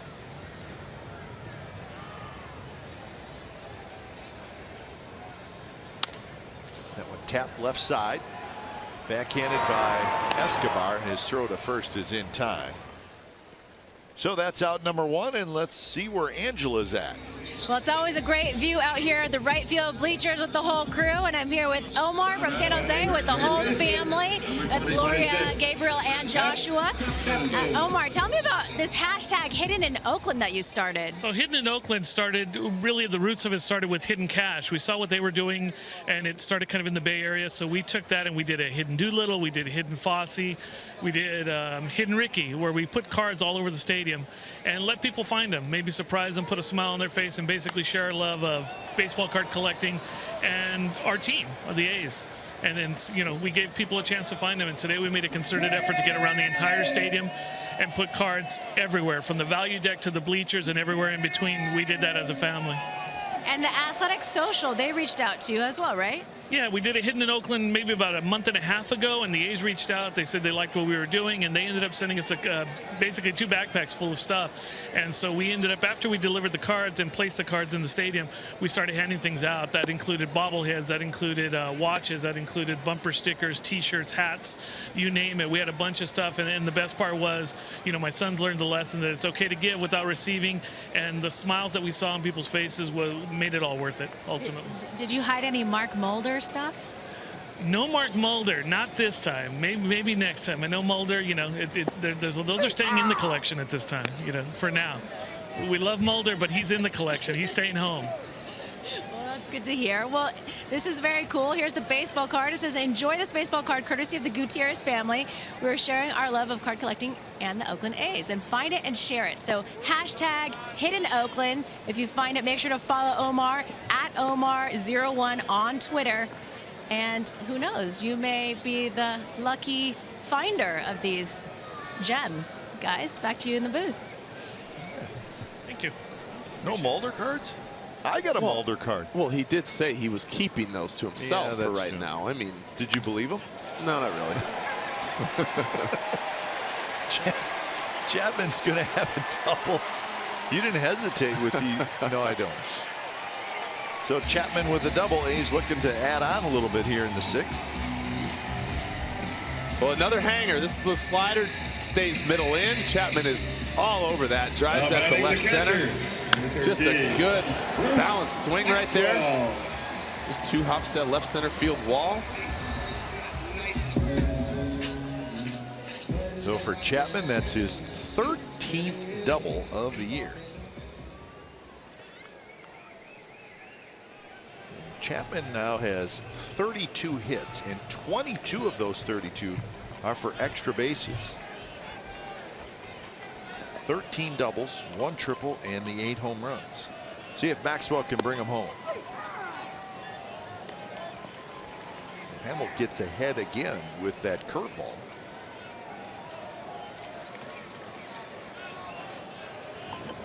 So Scott Alexander, one of the 3 lefties the Royals have in their bullpen, starts to toss.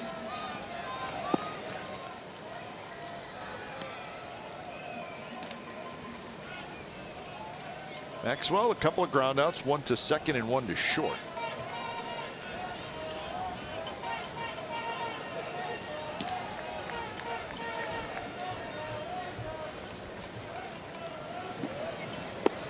Chapman trying to steal third, out. Chapman trying to get to third with less than 2 outs. Not a bad idea, but the call is out. Let's take a look.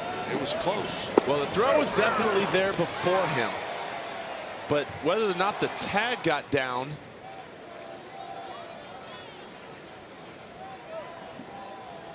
Ooh. Where? Not really sure if there was a tag applied. Where does the glove make contact with Chapman's chest? And they're going to look at it. This may be a... He hasn't tagged him there. He looks more safe than out. Yes, I would completely agree with that. And I don't know, well, at least the angles that we've seen, like right there, I think his hand, it seems his hand is in before there's a tag applied to his chest. Now, whether or not he's hitting the right arm at all, I don't think so, but we can't really tell that. Yeah, well, so that's the only concern is you can't really see when glove hits body. But even there, it still does look like his hand is on the base first. So we'll see. It's a big call. Ace could have a runner at third with 1 out. The call was made by Will Little, the third base umpire. Mark Wegner is the crew chief. So the crew chief and the umpire that made the call go over and put the headsets on. Watch the left hand. See right there, there's no tag and the hand is in. Boy, I think he's safe.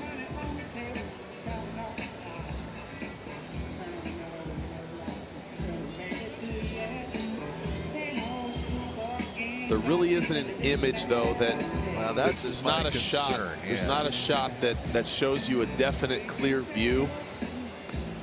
But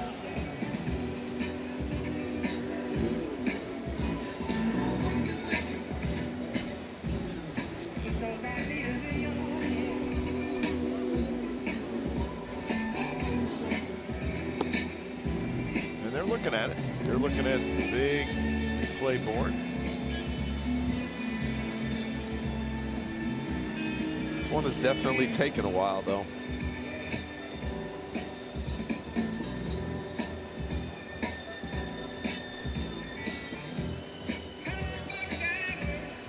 There we go.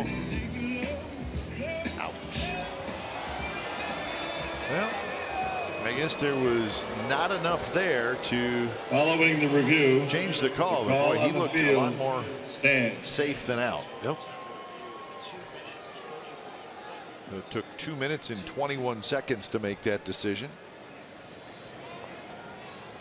And it's a big call, so 2 outs, nobody on.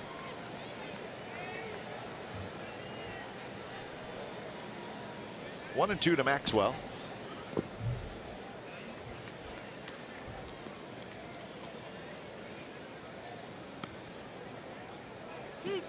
So a caught stealing for Matt Chapman.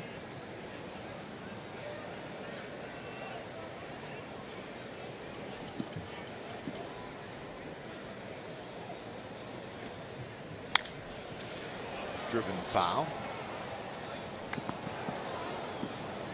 Ryan Doe warming up.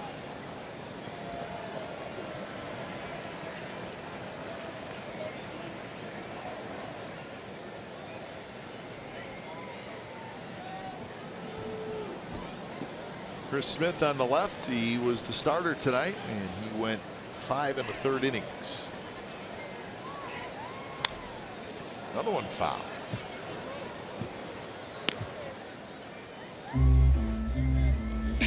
So Hamill closing in on 100 pitches.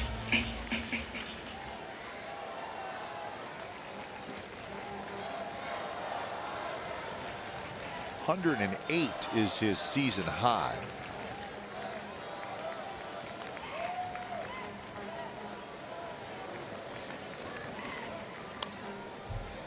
Foul as Maxwell hung in there on that breaking ball. Well, and that's a pitch Hamill needs to be careful of right there. Maxwell laid on a couple fastballs. That kind of means you hang a slider and Maxwell is going to be all over that pitch. That one, I think Maxwell would like to have back.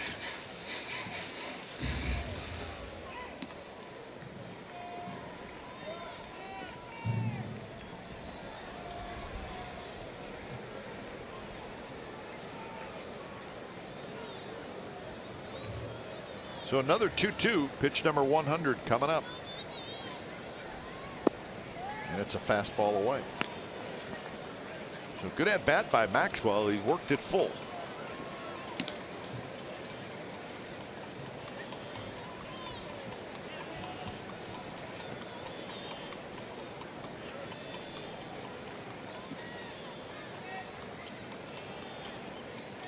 Payoff pitch is bounced to second. Merrifield has it on to first. So the big call at third changes the whole inning. And we are on to the 7th. A's hanging on to a 4-3 lead.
California Ford dealers, and that goes to Chris Smith. What a job he did after that first batter, or first 4 batters.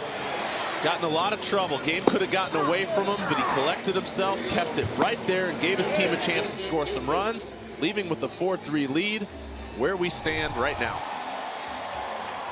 And it is the top of the 7th inning. Coulombe stays out there, at least to face Moustakas and Moss, 2 left-handed hitters, and then after those 2 it'll be Escobar.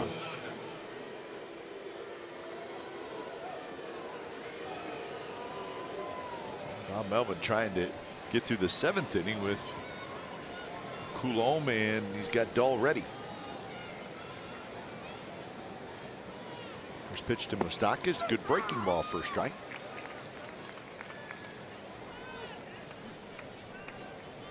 Mariners have taken a 3-1 lead up in Seattle over the Baltimore Orioles in the 6th inning.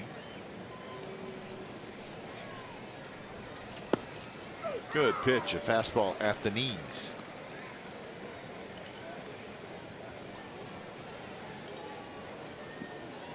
So 0-2 to Moustakas, who has hit a fly ball to right field and a fly ball to center field.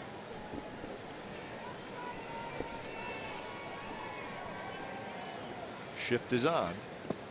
That one in the dirt. Nationals beat the Angels 3-1. Gio Gonzalez got the win over Tyler Skaggs, and Sean Doolittle, who is the Nationals closer, got his 9th save. So the Angels' 6-game winning streak comes to an end. They are now 61-59.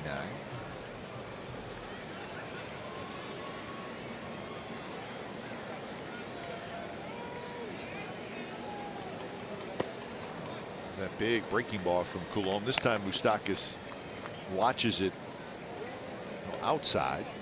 And Moustakas will chase off the plate like that. Both that slider and the breaking ball there just starting a little too far out of the zone.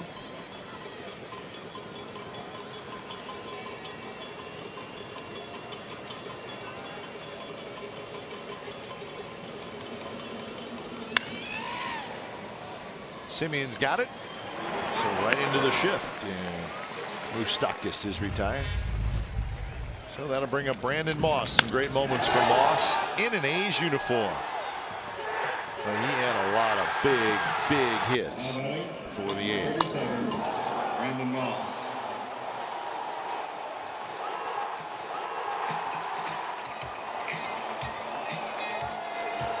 Well, every time he's always got the he's a home run threat every time. Every time. He's trying to do damage each and every time he's at the plate.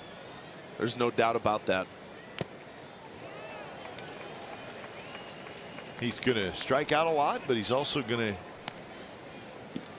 hit the long ball. 21 homers, 30 homers, and 25 homers with the A's, and he was doing that in the middle of a pretty darn good lineup.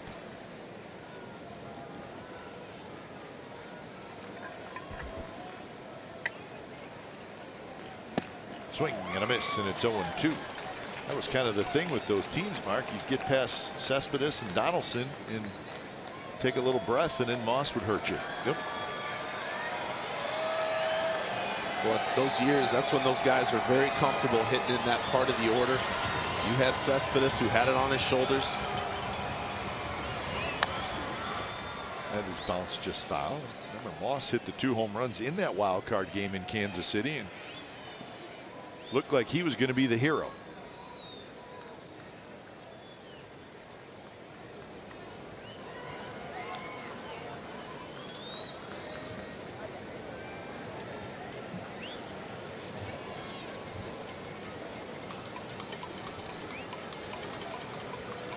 So 0-2.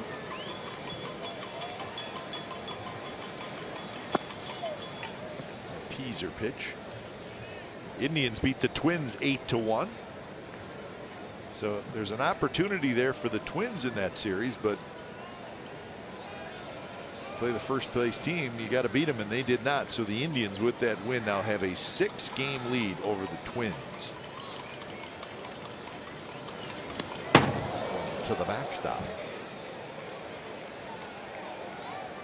Encarnacion hit another home run. He's starting to heat up for the Indians. He's now got 27.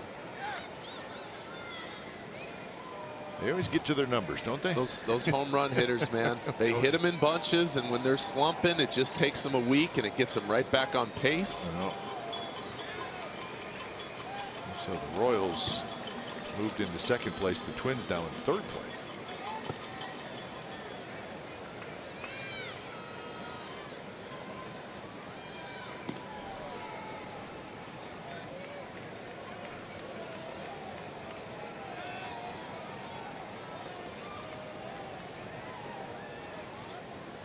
Escobar waits, although I don't think Escobar will face Daniel Coulomb. He's dull ready in the bullpen.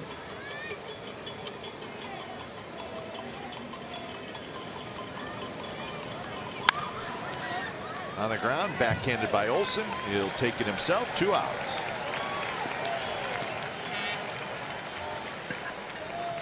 So a nice job by Daniel Coulomb. He faces 4 hitters, 4 ground ball outs, and he is done for the night. When it's time for change, think Speedy Oil Change and Auto Service, your trusted oil change tune-up and smog experts.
California is brought to you by the 2017 Jeep Cherokee with an EPA estimated 30 highway miles per gallon.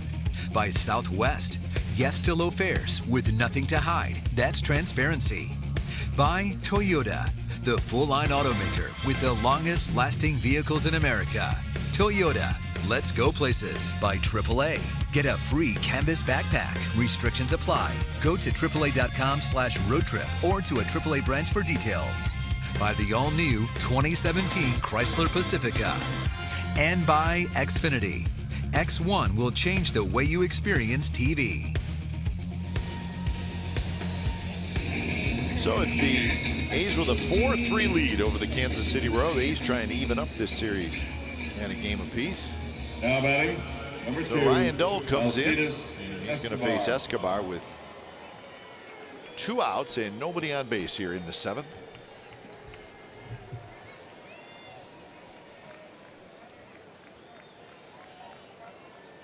Escobar has grounded out to short and he has lined to first.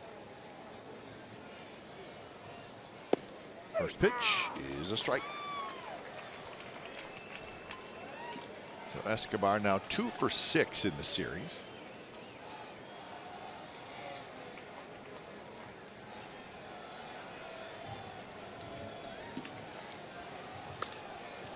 Pop up. Olsen hustling over, but it's going to be in the seats.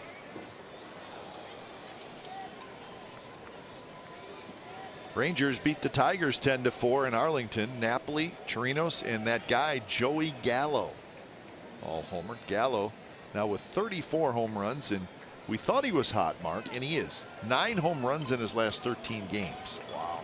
So it's not Giancarlo Stanton-like, but it's pretty close. Good pitch on the inside corner. Struck him out looking, and we have reached the 7th inning stretch. It's 4-3, the A's lead.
McDonald's. On this date in 1990, Mark McGwire, a game-winning grand slam, bottom of the 10th inning to give the A's a 6-2 win over the Boston Red Sox. He becomes the first player to hit 30 home runs in each of his first 4 seasons. Big Mac. That was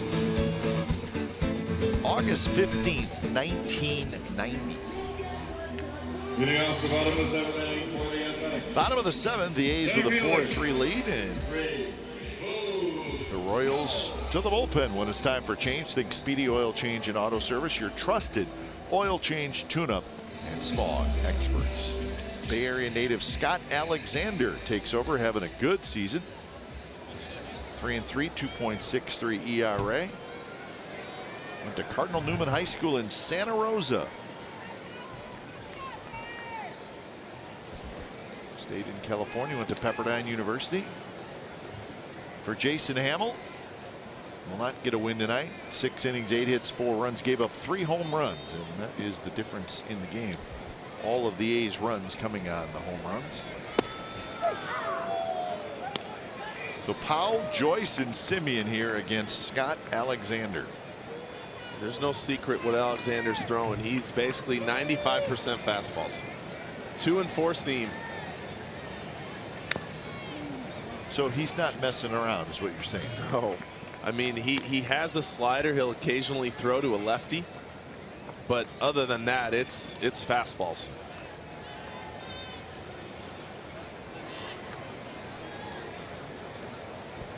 Well, 3 pretty good lefties in that Royals bullpen now with Alexander, Minor, and Buchter. We saw Buchter last night. Powell reached for it.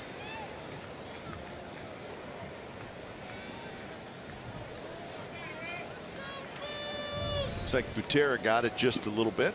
Yep, this was a slider. Right on the inside of the thigh. These catchers take a beat. Oh, man. Been sitting in an ice bucket every night.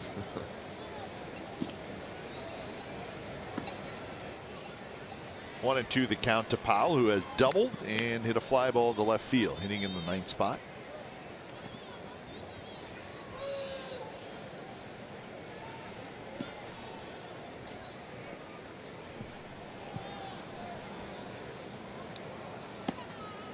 Take again to get the count even at 2-2. Royals play Powell shallow and toward left center field. Royals one of those outfields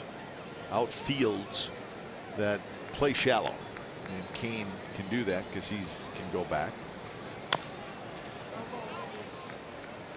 Well, not only do these outfielders have the speed to gain that ground, but they go back so well. There's a difference. I mean, you don't have to be the fastest to be able to go back on a baseball and make a good catch. There's guys who are obviously faster than Kane in center field, but that drop step that he does, that a lot of center fielders do, he just does it a little better. Escobar's going to have to hurry. Powell can run. The throw to first, and they just got it. The 5th annual A's Bowling Bash presented by Chevron, Lagunitas Brewing Company, Girton Municipal Bond Management, Independent Electric Supply, and Crystal Clear Imaging is the evening of Saturday, August 26th at Earl Anthony's Dublin Bowl. Proceeds benefit the A's Community Fund, which supports charitable organizations that improve the quality of life for people throughout the Bay Area. To learn more about the A's Community Fund, visit athletics.com. It's quite a group there. They were the winners, huh? That's right. More action for Escobar right near the bag. And that's out number 2. A couple of ground balls to the shortstop Alcides Escobar. Warming up in the A's bullpen is Santiago Casilla. Now batting shortstop, number 10, Marcus Simeon. So the A's trying to hang on to a 1-run lead.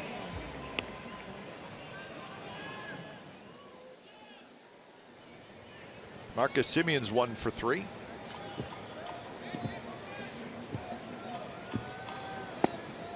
First pitch 94 but low. Simeon singled in the 5th inning. He's also grounded out and he has struck out.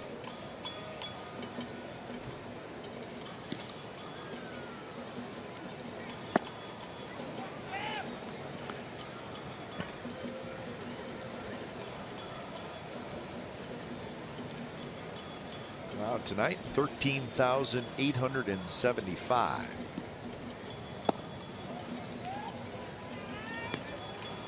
Be day baseball tomorrow between these two teams.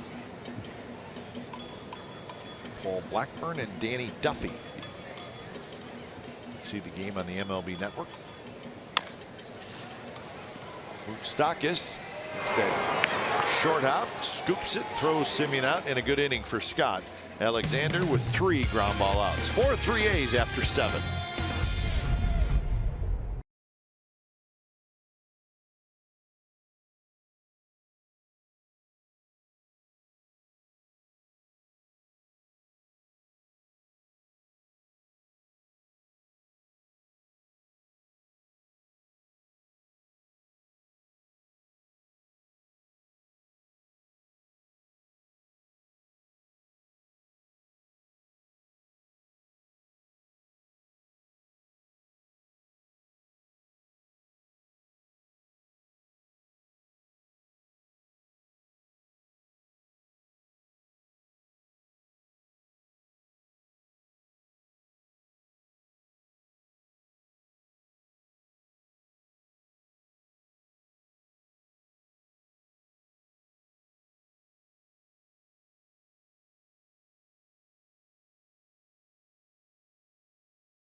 It's the 15th anniversary of the A's historic 20-game win streak. Relive some of the greatest moments of the streak on A's pre- and post-game live.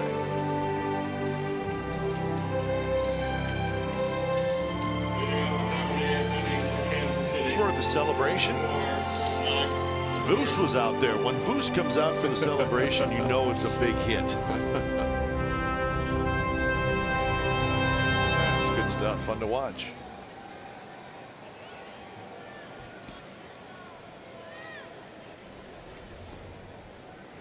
So when it's time for change, think Speedy Oil Change and Auto Service, your trusted oil change, tune-up, and smog experts. Santiago Casilla takes over here in the top of the 8th inning. 48th appearance for the veteran right-hander. 16 saves, 3.89 ERA. First pitch to Gordon is low. Gordon, Butera, and then the top of the order, Merrifield.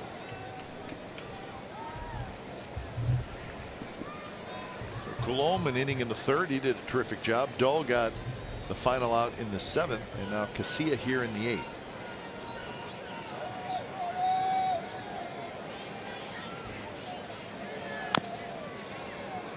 Chopped foul. On that 20-game win streak. It was day 3, but you guys had an off day, so you had a modest 2-game winning streak, enjoying the off day. The next day, the late great Corey Lytle took them out, and kind of an unsung hero on that team. He was terrific. He was incredible. He was good, man. Pitched so well. His time with the A's. And he wasn't gonna light you up with the radar gun either. Nope. Just a good. He would hit 91. Yeah. You know, 92 maybe. But he pitched at 90. Yeah.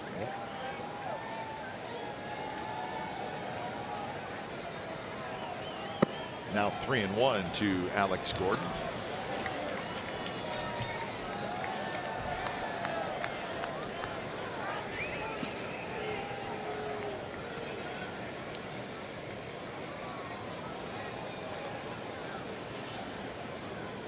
Casilla needs to throw a strike. Don't want to put the leadoff man on.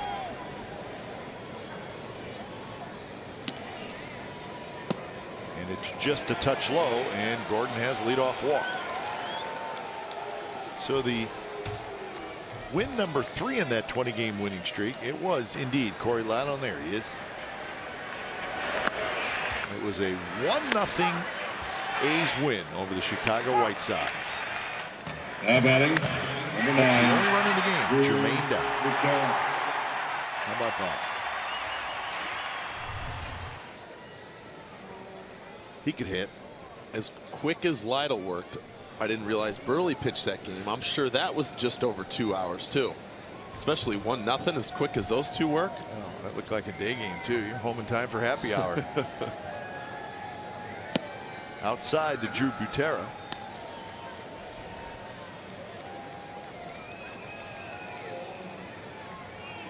Butera has lined out and he has struck out.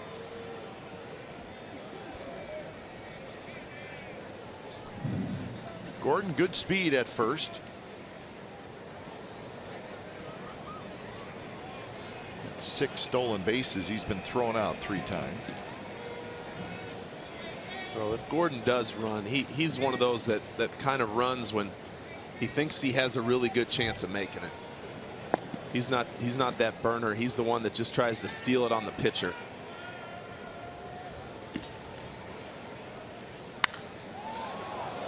Very high toward the left field corner. Davis going back, and he's at the wall, and it is gone. Just a towering deep fly ball down the left field line by the 9th place hitter Drew Butera, and the Royals lead 5-4. Well, last night it was Cam Gallagher, the backup catcher, hitting 9th, who hit the grand slam. This time it's the number 9 hitter Drew Butera, and you can see I think he thought this was going to hook foul, but this is one of those you get out in front of it and it just doesn't have that normal hook because of how high it goes. Lands right there behind the left field barbecue terrace to give the Royals the lead. So the 9th spot killing the A's. Oh, careful, careful, careful. Terry Steinbach would be proud.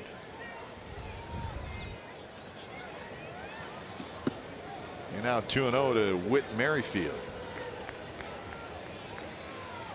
So the leadoff walk and then the 2-run homer here in the top of the 8th inning. Chris Smith will not get his first win as an A.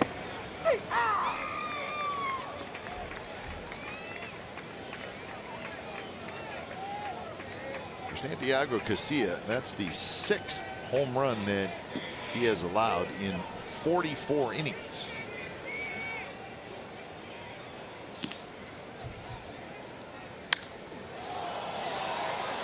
Powell came in. Now he's going to hustle back, and he makes the catch. Problem with any amount of home runs with the guy who's pitching the 8th and the 9th is they're coming in the 8th and the 9th. And Casilla, every game Casilla is going to pitch in for the most part. It's going to be a tight game. And it seems as though most of those home runs have come in the last couple months. Yeah. The first few months he was better. He's been better as of late, but he struggled in that closer role before being moved out of that.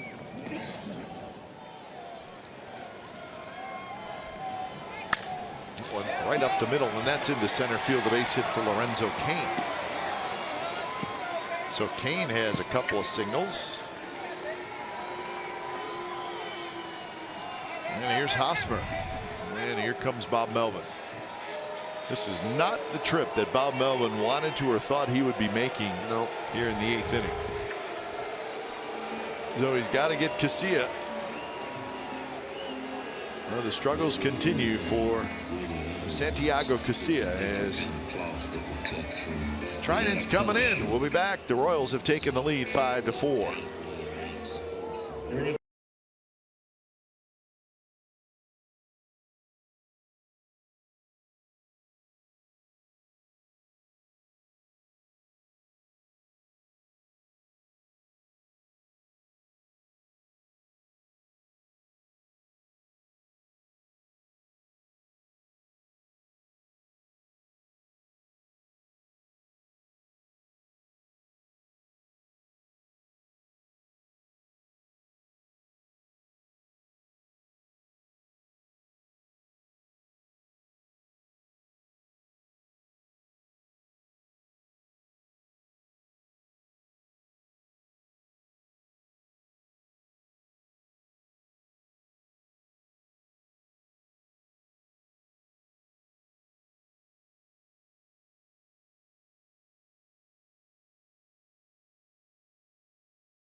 Presented by authority of the Oakland Athletics and may not be reproduced or retransmitted in any form, and the accounts and descriptions of this game may not be disseminated without the express written consent of Athletics Investment Group, LLC. So Osmer's going to hit with a runner at first, one out, and the Royals, thanks to a 2-run homer by Drew Butera, and there he is.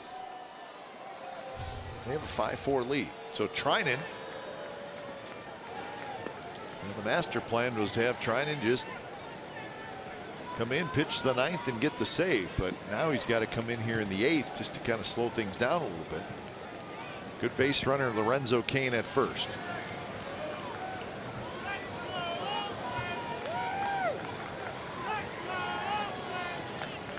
Osmer swing. Osmer was going to swing at that pitch no matter where it was.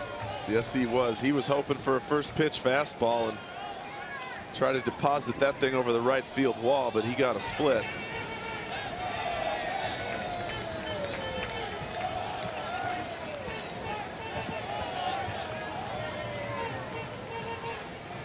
Hosmer with a 2-run double in the first inning. Royals scored 3 in the first to take the lead. The Ace came back with 1 in the first, 1 in the second, 2 in the third to take the lead. And that lead held until the top of the 8th right here. That's Kelvin Herrera, who is the Royals closer.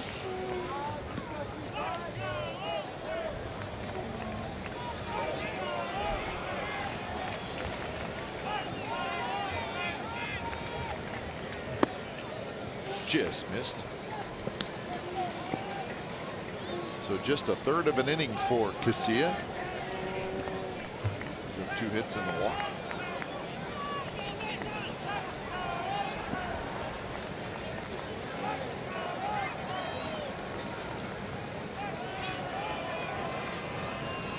Keep an eye on Lorenzo Cain.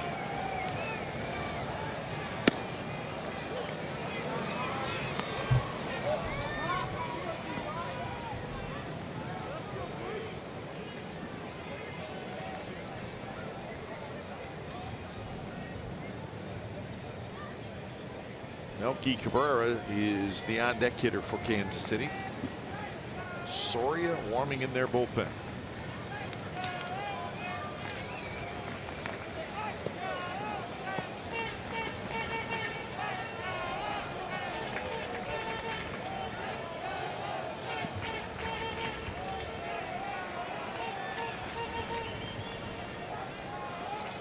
Pretty good lead for Cain at first. And now it's 3-1. Trying and having trouble finding the strike zone.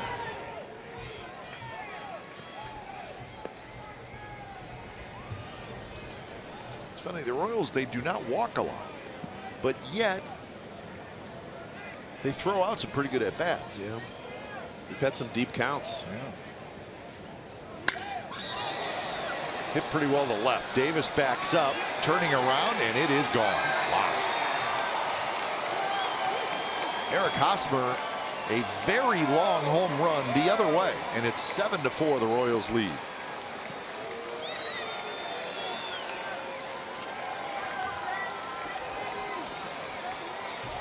So a pair of 2-run homers here in the 8th inning has completely turned the game around. Well, this is a bomb. And watching the swing, watching the way it comes off that bat, I didn't think he got that much. I didn't either. I mean, this thing went back over the first section of seats in left field. And that is a long opposite field home run. Bounced over the mound. Simeon has it. So Melky Cabrera is retired. 2 outs here in the 8th inning.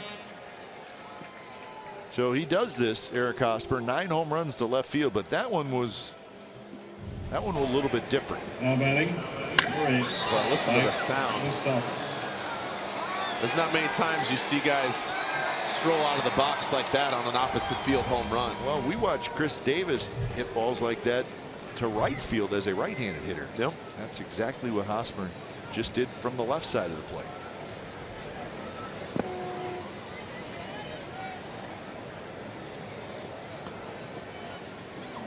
So KCA and Treinen both give up 2-run homers in the 8th inning.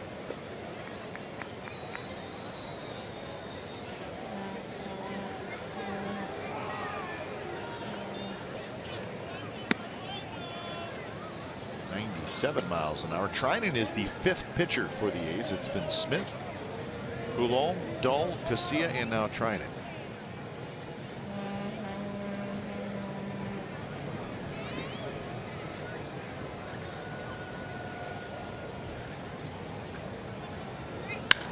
Moustakis belts one deep, and that one's not coming back, folks.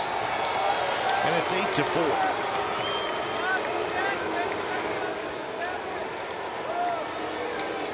The count was 2-0, and you could see Moustakis just sit back, and he got the pitch he was looking for. Yeah, it wasn't even a fastball. I think it was just 88 miles an hour is what I saw, so it's a changeup. But when it's up and over the plate, it's a lot easier to stay back on, and there again, the sound of that one, number 37, he knew he got it, and everyone else knew he got it.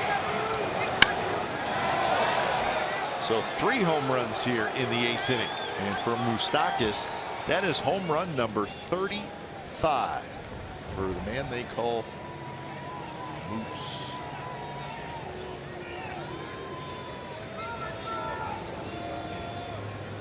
First pitch to Moss. In first strike. So the all-time single-season home run record in Royals history is 36 by Steve Balboni back in 1985. That was a pretty good year for the Royals. So Moustakis, he's probably going to break that. Can you believe that? Well, barring an injury, I don't see why not. 85 is when the Royals won their first World Series. So Josh Smith is warming up.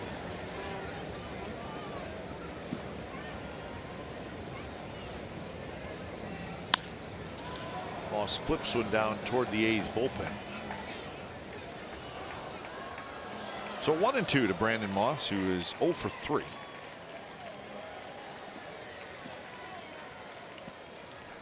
A's have actually out-hit the Royals, but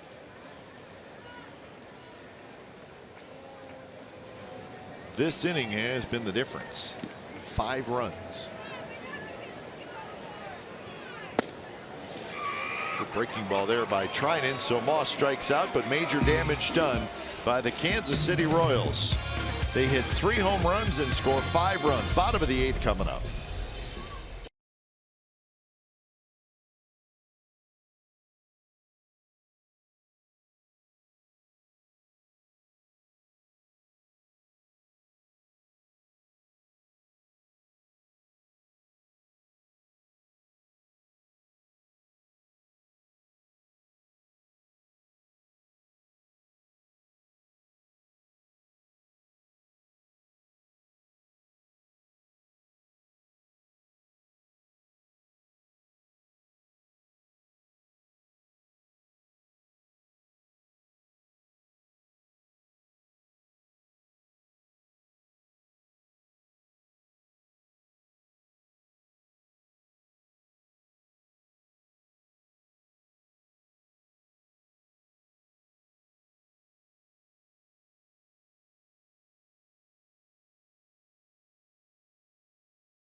game summary for tonight brought to you by your local Toyota dealers.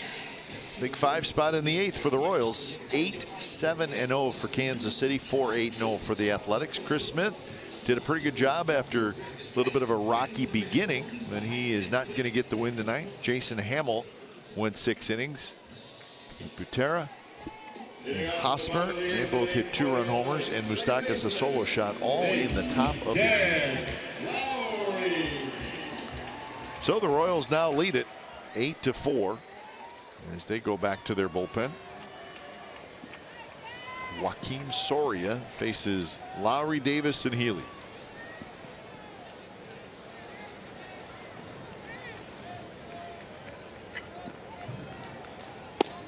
Soria, it's his second stint with the Kansas City Royals. When it's time for change, think Speedy Oil Change and Auto Service, your trusted oil change tune-up and smog experts.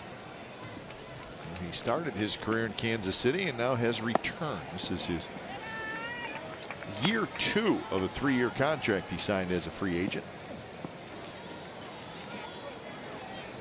Also been with Texas, Detroit, and Pittsburgh. Over 200 career saves for Soria.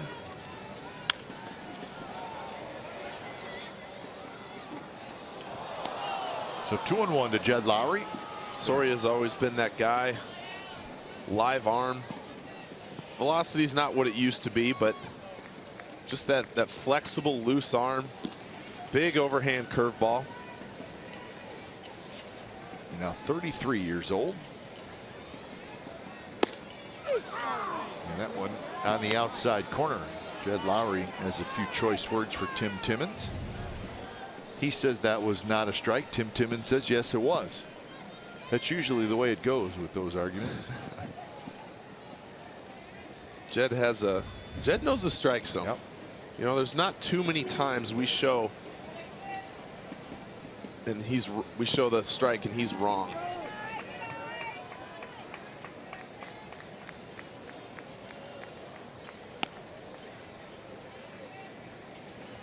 So 3-2 the count. Scott Alexander goes 1 inning for the Royals, a perfect 7th inning. Pretty good Royals bullpen. And that one is line fair down the first base line. Lowry rounds first. Lowry's going to go into second, and he's going to have another double. Number 38 on the year. And time now for the deep drive of the game. We go back to the 3rd inning. Chris Davis gets the hanging slider. Jason Hamill knew it. He bent over in frustration as the ball went out into the stands in left center.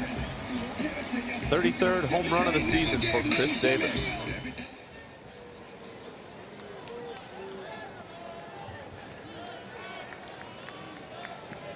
So Davis steps in for his 3rd at bat.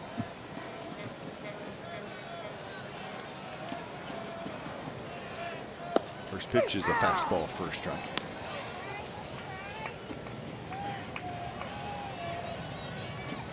So Lowry now with 38 doubles. He's tied with Jose Ramirez from the Cleveland Indians for the lead in the American League.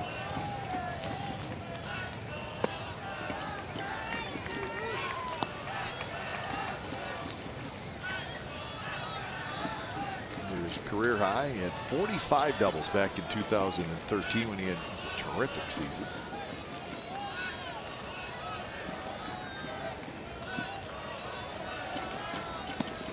Curve, and Davis lays off. Well, there's that curveball I was talking about, just 70 miles an hour. It's a big looping slow one.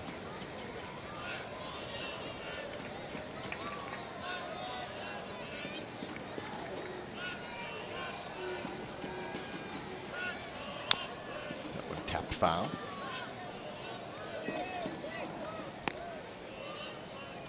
So the A's now with 9 hits in the game.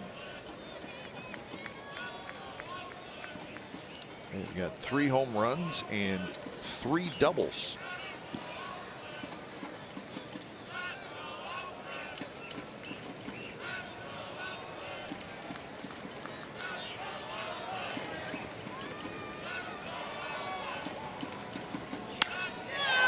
driven towards center.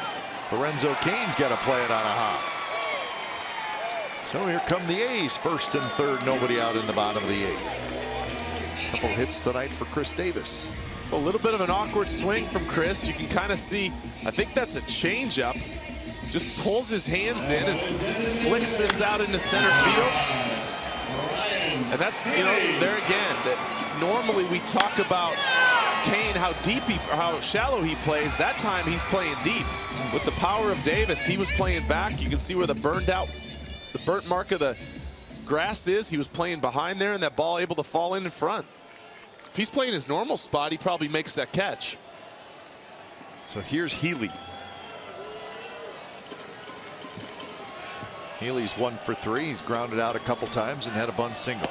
First pitch, slider for a strike.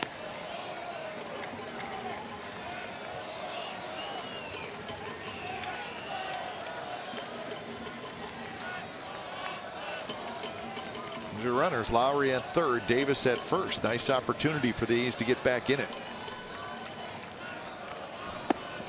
And a quick 0-2. Healy swung over top. Well, if you're going to throw a changeup righty on righty, that's where you want to throw it. He threw it down, way down and in under his hands. Good movement.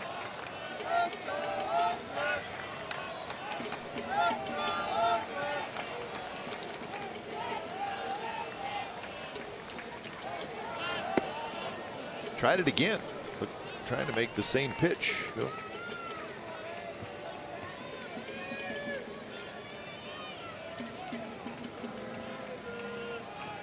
Your on deck hitter, Matt Olson. So plenty of power coming up.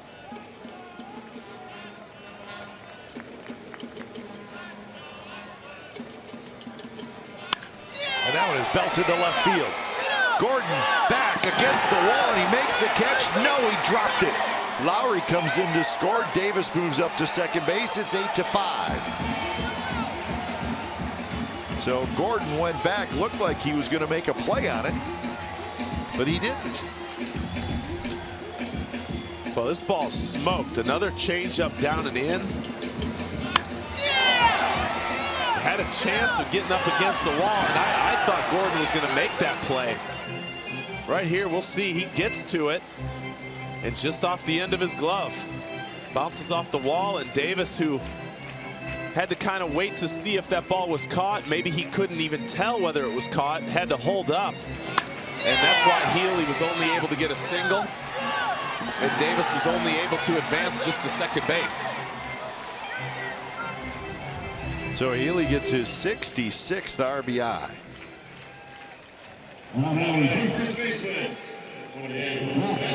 So Mike Minor, the lefty, starts to throw. 3 straight hits off Joakim Soria. And Olson takes a fastball for a strike. So now the A's get the tying run to the plate. Still only the 8th inning.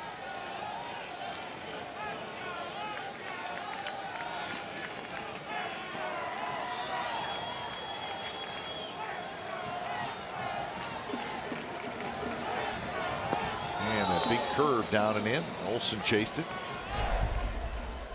And this was Olson's home run back in the 2nd inning. A fastball just in and off the plate. Another good swing on a pitch inside. In these last few days, a fastball's in, able to turn on him.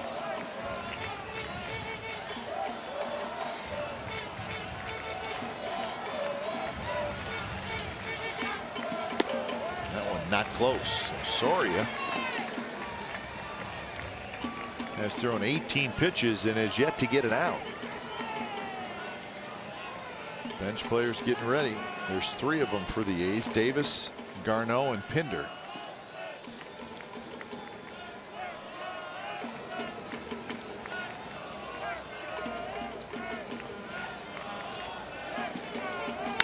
Olson, base hit center field. Chris Davis is being waved home. Cain's throw to the plate is cut off, and just like that, it's 8-6.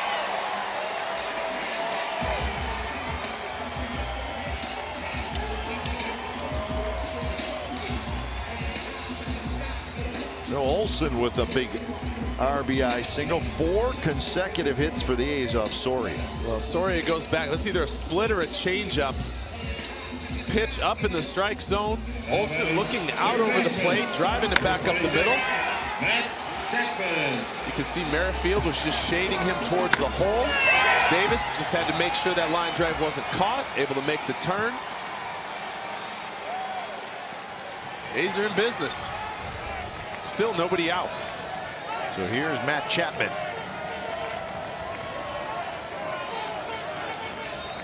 Chapman takes a fastball for a strike.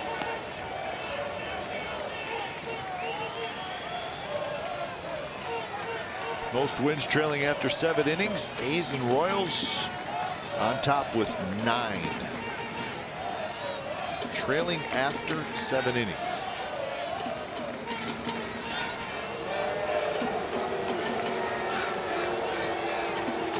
Well, they were both trailing after 7 innings in this game. The Royals were, and they scored 5 in the 8th. Now the A's trailing. They've closed it to 8-6. 1-1 the count to Chapman.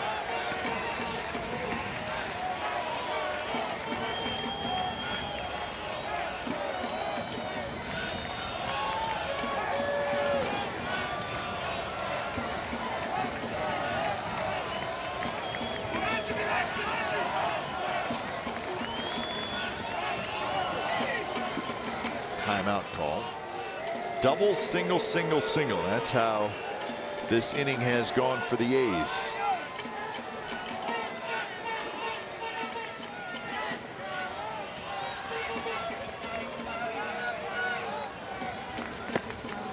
Curve, it hung, and it's called a strike.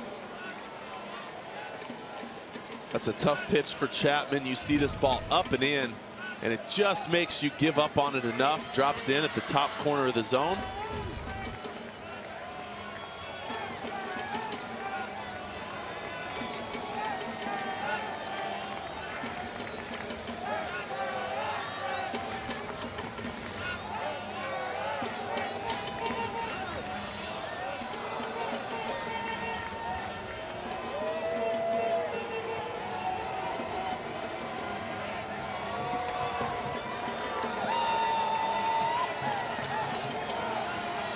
Soria delivers. And that one off the end of the bat. So 23 pitches and still no outs for Joakim Soria.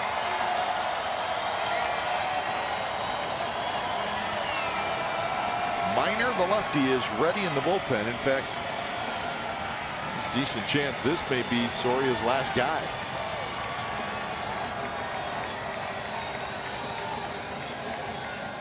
Swing and a miss. He struck him out. Good pitch by Soria. A fastball just a little bit in. And Chapman strikes out. That's the first out here in the 8th inning. With really 3 straight lefties coming up. Maxwell, Powell, and Joyce. They're going to Mike Minor. We'll see if Bob Melvin uses any of his right-handed hitters. So Minor coming in.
season are now on sale as part of the A's new initiative program focused on increased benefits, flexibility, and discounts. The program rewards tenure and includes exciting discounts on concessions, eliminates ticket exchange limitations, and provides exclusive new experiences and events for members. Renew or purchase new season ticket memberships now at athletics.com/2018. Join us as we celebrate our history and build our future. So pinch hitter is going to be Chad Pinder. He's going to hit for Maxwell, facing Mike Minor. First pitch, sliced foul. So just a third of an inning for Soria, and he gives up 4 hits.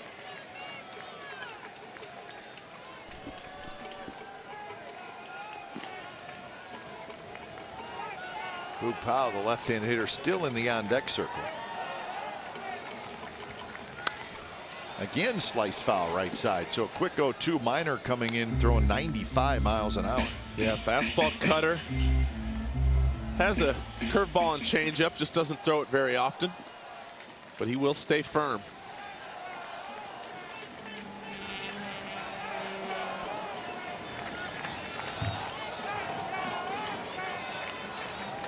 Pitch blocked, but Butera can't find it, and both runners move up. Yeah, baby. A wild pitch, now second and third with 1 out. Well, this is big for the A's, moving the runners up. He tries going with a curveball. Normally that ball is going to bounce back into Butera's right, which he played for, but it glanced off his right shoulder, got away from him, and the A's runners alertly able to advance.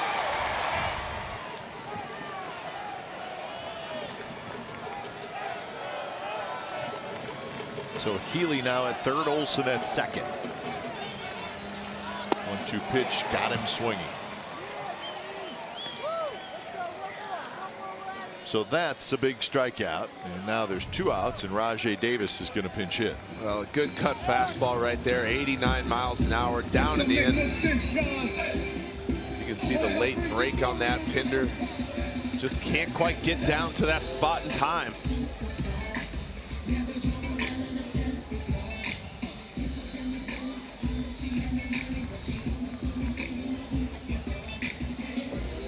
Your attention, please. So it's up to Rajai Davis. For the Athletics, batting for Blue Powell, number 11, Rajai Davis. So Davis will hit for Powell.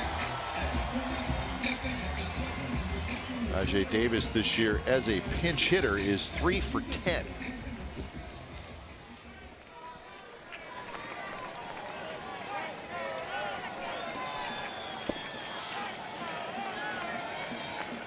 So game on the line here in the bottom of the 8th inning.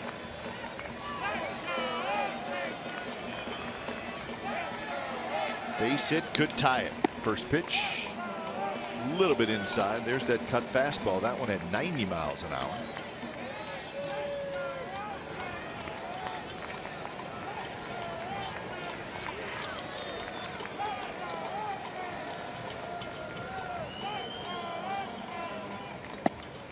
Keeps it away, 2-0. Matt Joyce is the on-deck hitter.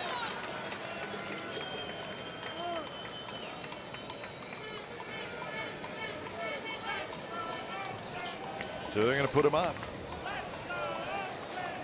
So he got behind 2-0, did Minor, and they decided just to put Rajai Davis on. They want to face Matt Joyce, the left-handed hitter. Yeah, they tried 2 pitches, tried to see if they could get him to chase something off the plate. Now batting, right fielder, number 23, Matt Joyce. So Joyce steps in against Minor. The splits for Joyce against left-handed pitching 213, against right-handed pitching 235.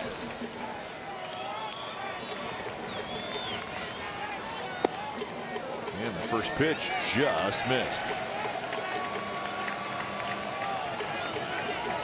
There's the splits.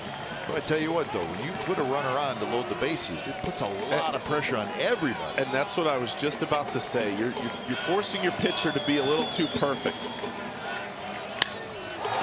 Hit well to left center field. Gordon on the move. Gordon near the wall, and it's off the wall.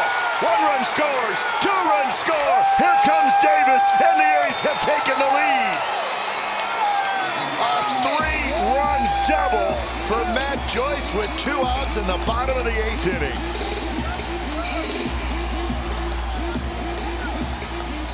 That's exactly what I'm talking about. You put Rajai Davis on base. Minor goes 1-0. He misses on the first pitch. Then you got to come to Joyce. And if any big league hitter knows a fastball's coming, you know he's going to stay away from you. Look at Joyce out over the plate. This entire swing, he is trying to go the other way. Just missed hitting this out for a grand slam. It hits off the top of the wall. Rajai, with the speed he has, scores easily once that clanks off the out-of-town scoreboard, and the A's take the lead. And here's Marcus Semien.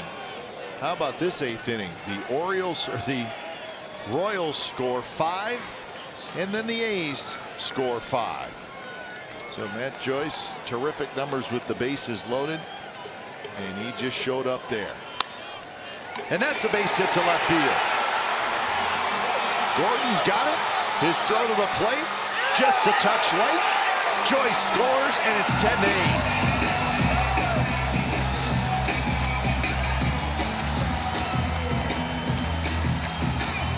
So Marcus Semien's second hit knocks in a run. 6-run 8th inning for the A's. A big insurance run for the A's. A change up down. Semien hits it right in the hole between short and third. Joyce gets a good jump off second base. Gordon has a good arm. He has a more accurate arm than he does that strong of an arm. Makes a good throw, but it's just to the right of Butera, and he's not able to get back in time. Joyce scores. Here we'll see it again. Joyce makes a good turn and slides safely.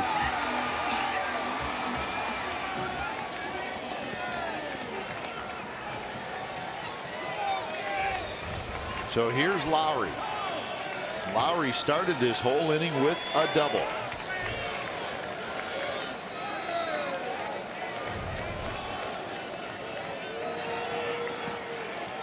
Four singles, 2 doubles, and a walk.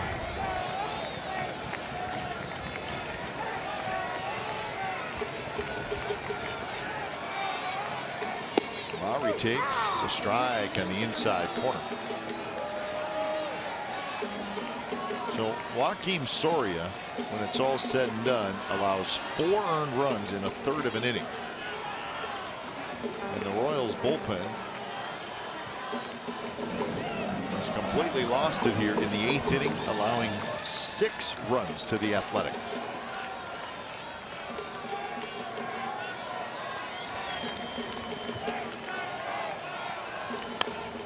Foul straight back. And the irony of it all, Mark, is a Kansas City Royal win tonight, and they would be the second wild card team. Yep. But right now, the A's have a 10-8 lead here in the bottom of the 8th.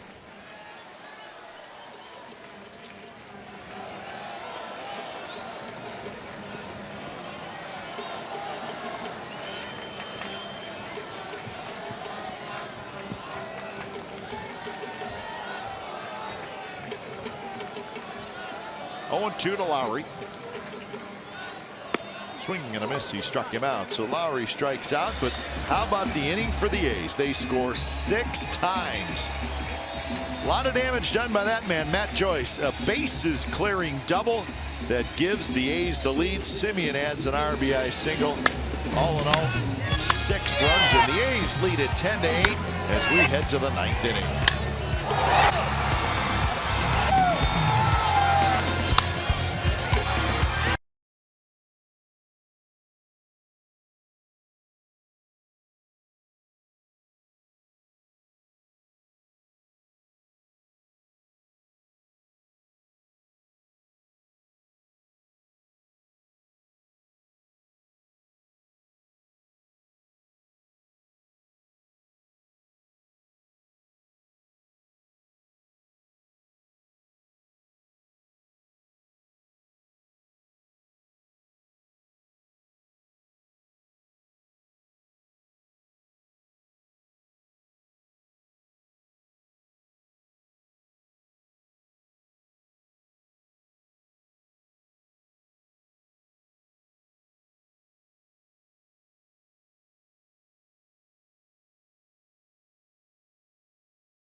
Folks, Royals score 5, A's score 6. Matt Joyce, what a night. 4 RBIs. He's got a homer, a double.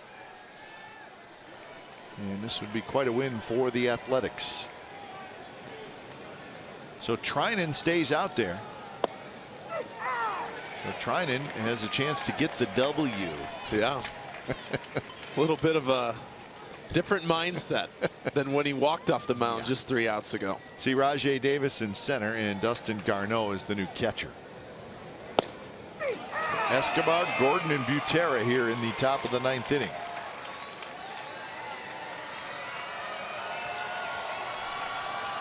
It was 8-4 going to the bottom of the 8th inning.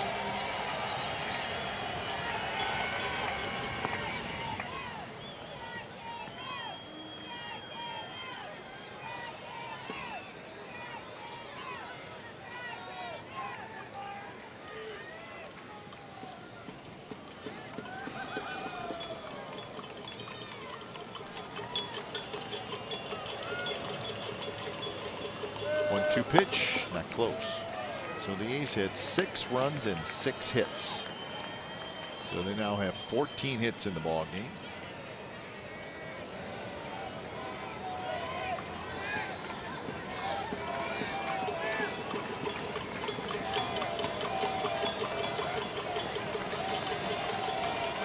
Not close. 3-2.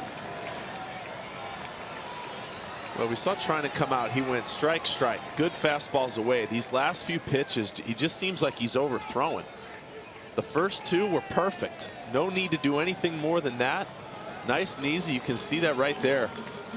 A little reaction of just, hey, nice and smooth. Slowly hit up the third base line, and it's going to be a hit for Escobar. Just a little tapper. Nothing you can do about that. So the leadoff man is aboard here for the Royals. This game just doesn't have easy outs left in it. No, and that's a good sinker down and away, and it's just a swinging bunt. It's a perfectly placed bunt, which Chapman sees swing, so you get no break on it. There's absolutely nothing you can do to defend that. So that'll bring up Alex Gordon.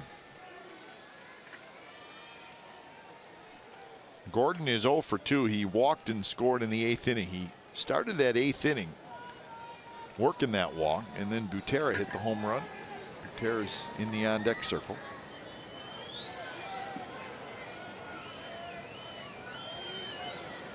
What you don't want to have happen in this inning is you don't want to see Kane, Hosmer, Moustakas, that group. Yep. Then you got a little bit of trouble. Gordon goes after a high fastball. Maybe help Trinan out a little bit there.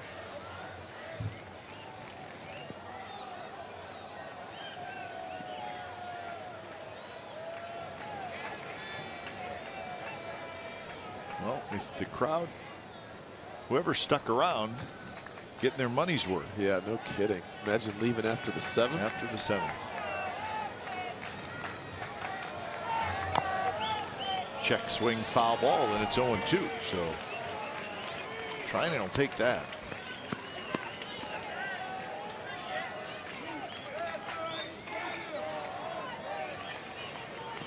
Royals fans trying to figure out what the heck just happened.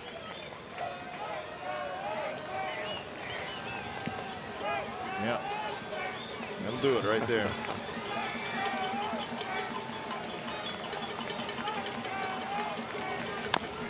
Gordon got a breaking ball and dribbles that one foul.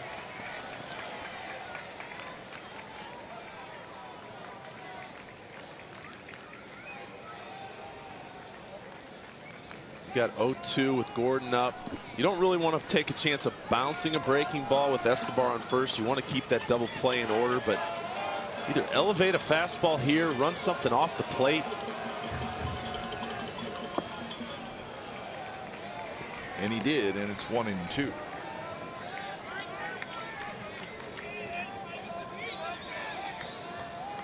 Mariners beat the Orioles 3-1, so that is a much needed win for Seattle. And that stops their 5-game losing streak.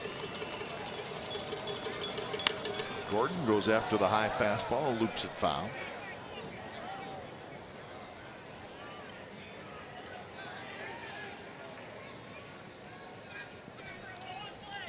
So the Mariners just a game and a half back now of the wild card spot.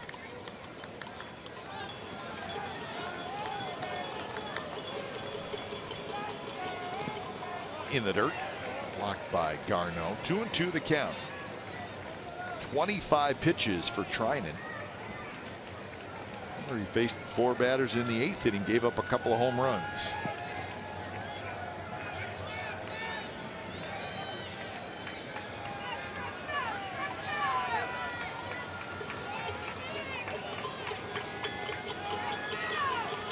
Shift on for Gordon.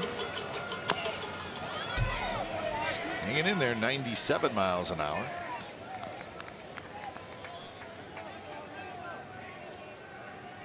The one good thing about these Gordon swings is they're very defensive.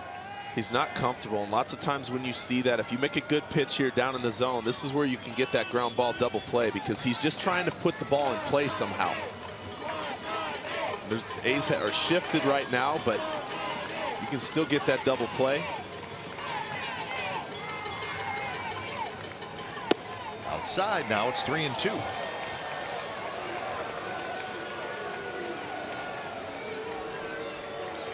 Butera's on deck. After Butera, it's Whit Merrifield, the leadoff hitter.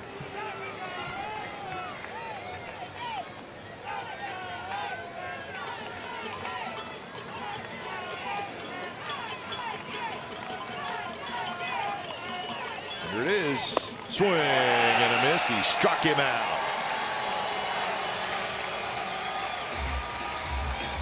So out number 1 here in the ninth. Well, I'm pretty sure this a slider is the last thing Gordon was thinking in this at bat. He's thinking 3-2. There's no chance he wants to walk me right here, but a perfect slider. And you can see just how far out in front Gordon is, because he was sitting dead red heater.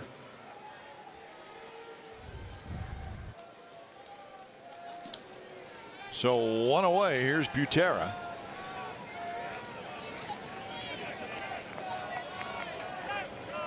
First pitch. Right field. Joyce on the move. Joyce is there. He grabs it 2 away.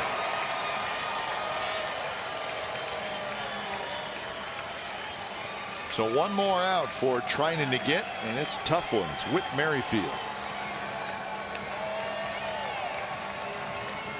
Now batting, number 15, Whit Merrifield. Merrifield is 0 for 3. He walked and scored way back in the 1st inning.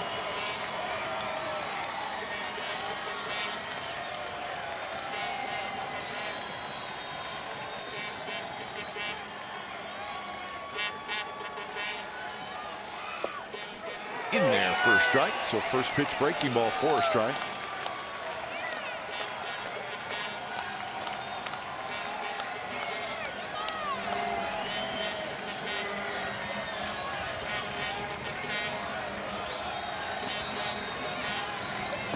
Swing and a miss. He chased it.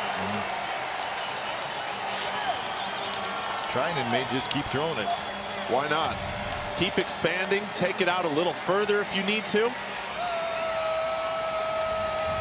There's no reason to throw a strike right here.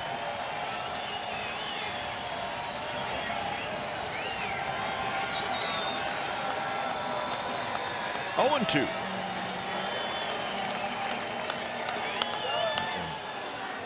Hit straight back foul as the runner Escobar was taken off for second base.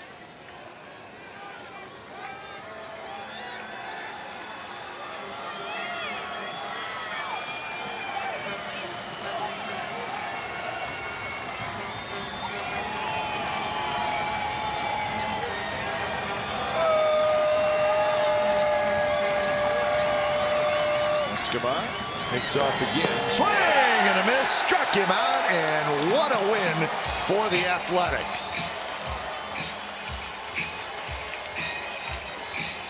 6 runs in the bottom of the 8th inning, and they come from behind. It was 8-4. But when it's all said and done, it's a 10-8 win for the Athletics. Improbable, yes, I would say a little bit. If the A's will take it, and they have evened up this series at a game apiece. But boy, give the A's a lot of credit. resilient group, and they really got that 8th inning going against a pretty good reliever in Joaquin Soria. And once the inning started, they just couldn't. Royals just couldn't stop them. But yeah, they just got them all. They got them all in bunches, and it's something we haven't seen a ton of from the A's. And offensively, these guys can hit. They have a lot of power. But finally, they kind of put hit after hit after hit together, and it was great to see. One at bat by Matt Joyce as well in the 8th inning. You know, they walk Rajai Davis, and they figure, hey, let's go lefty on lefty with Matt Joyce. But didn't matter. Matt Joyce had a great at bat. Got ahead in the count 1-0, and then he almost hit one out, and it ends up with Rajai Davis, the runner at first.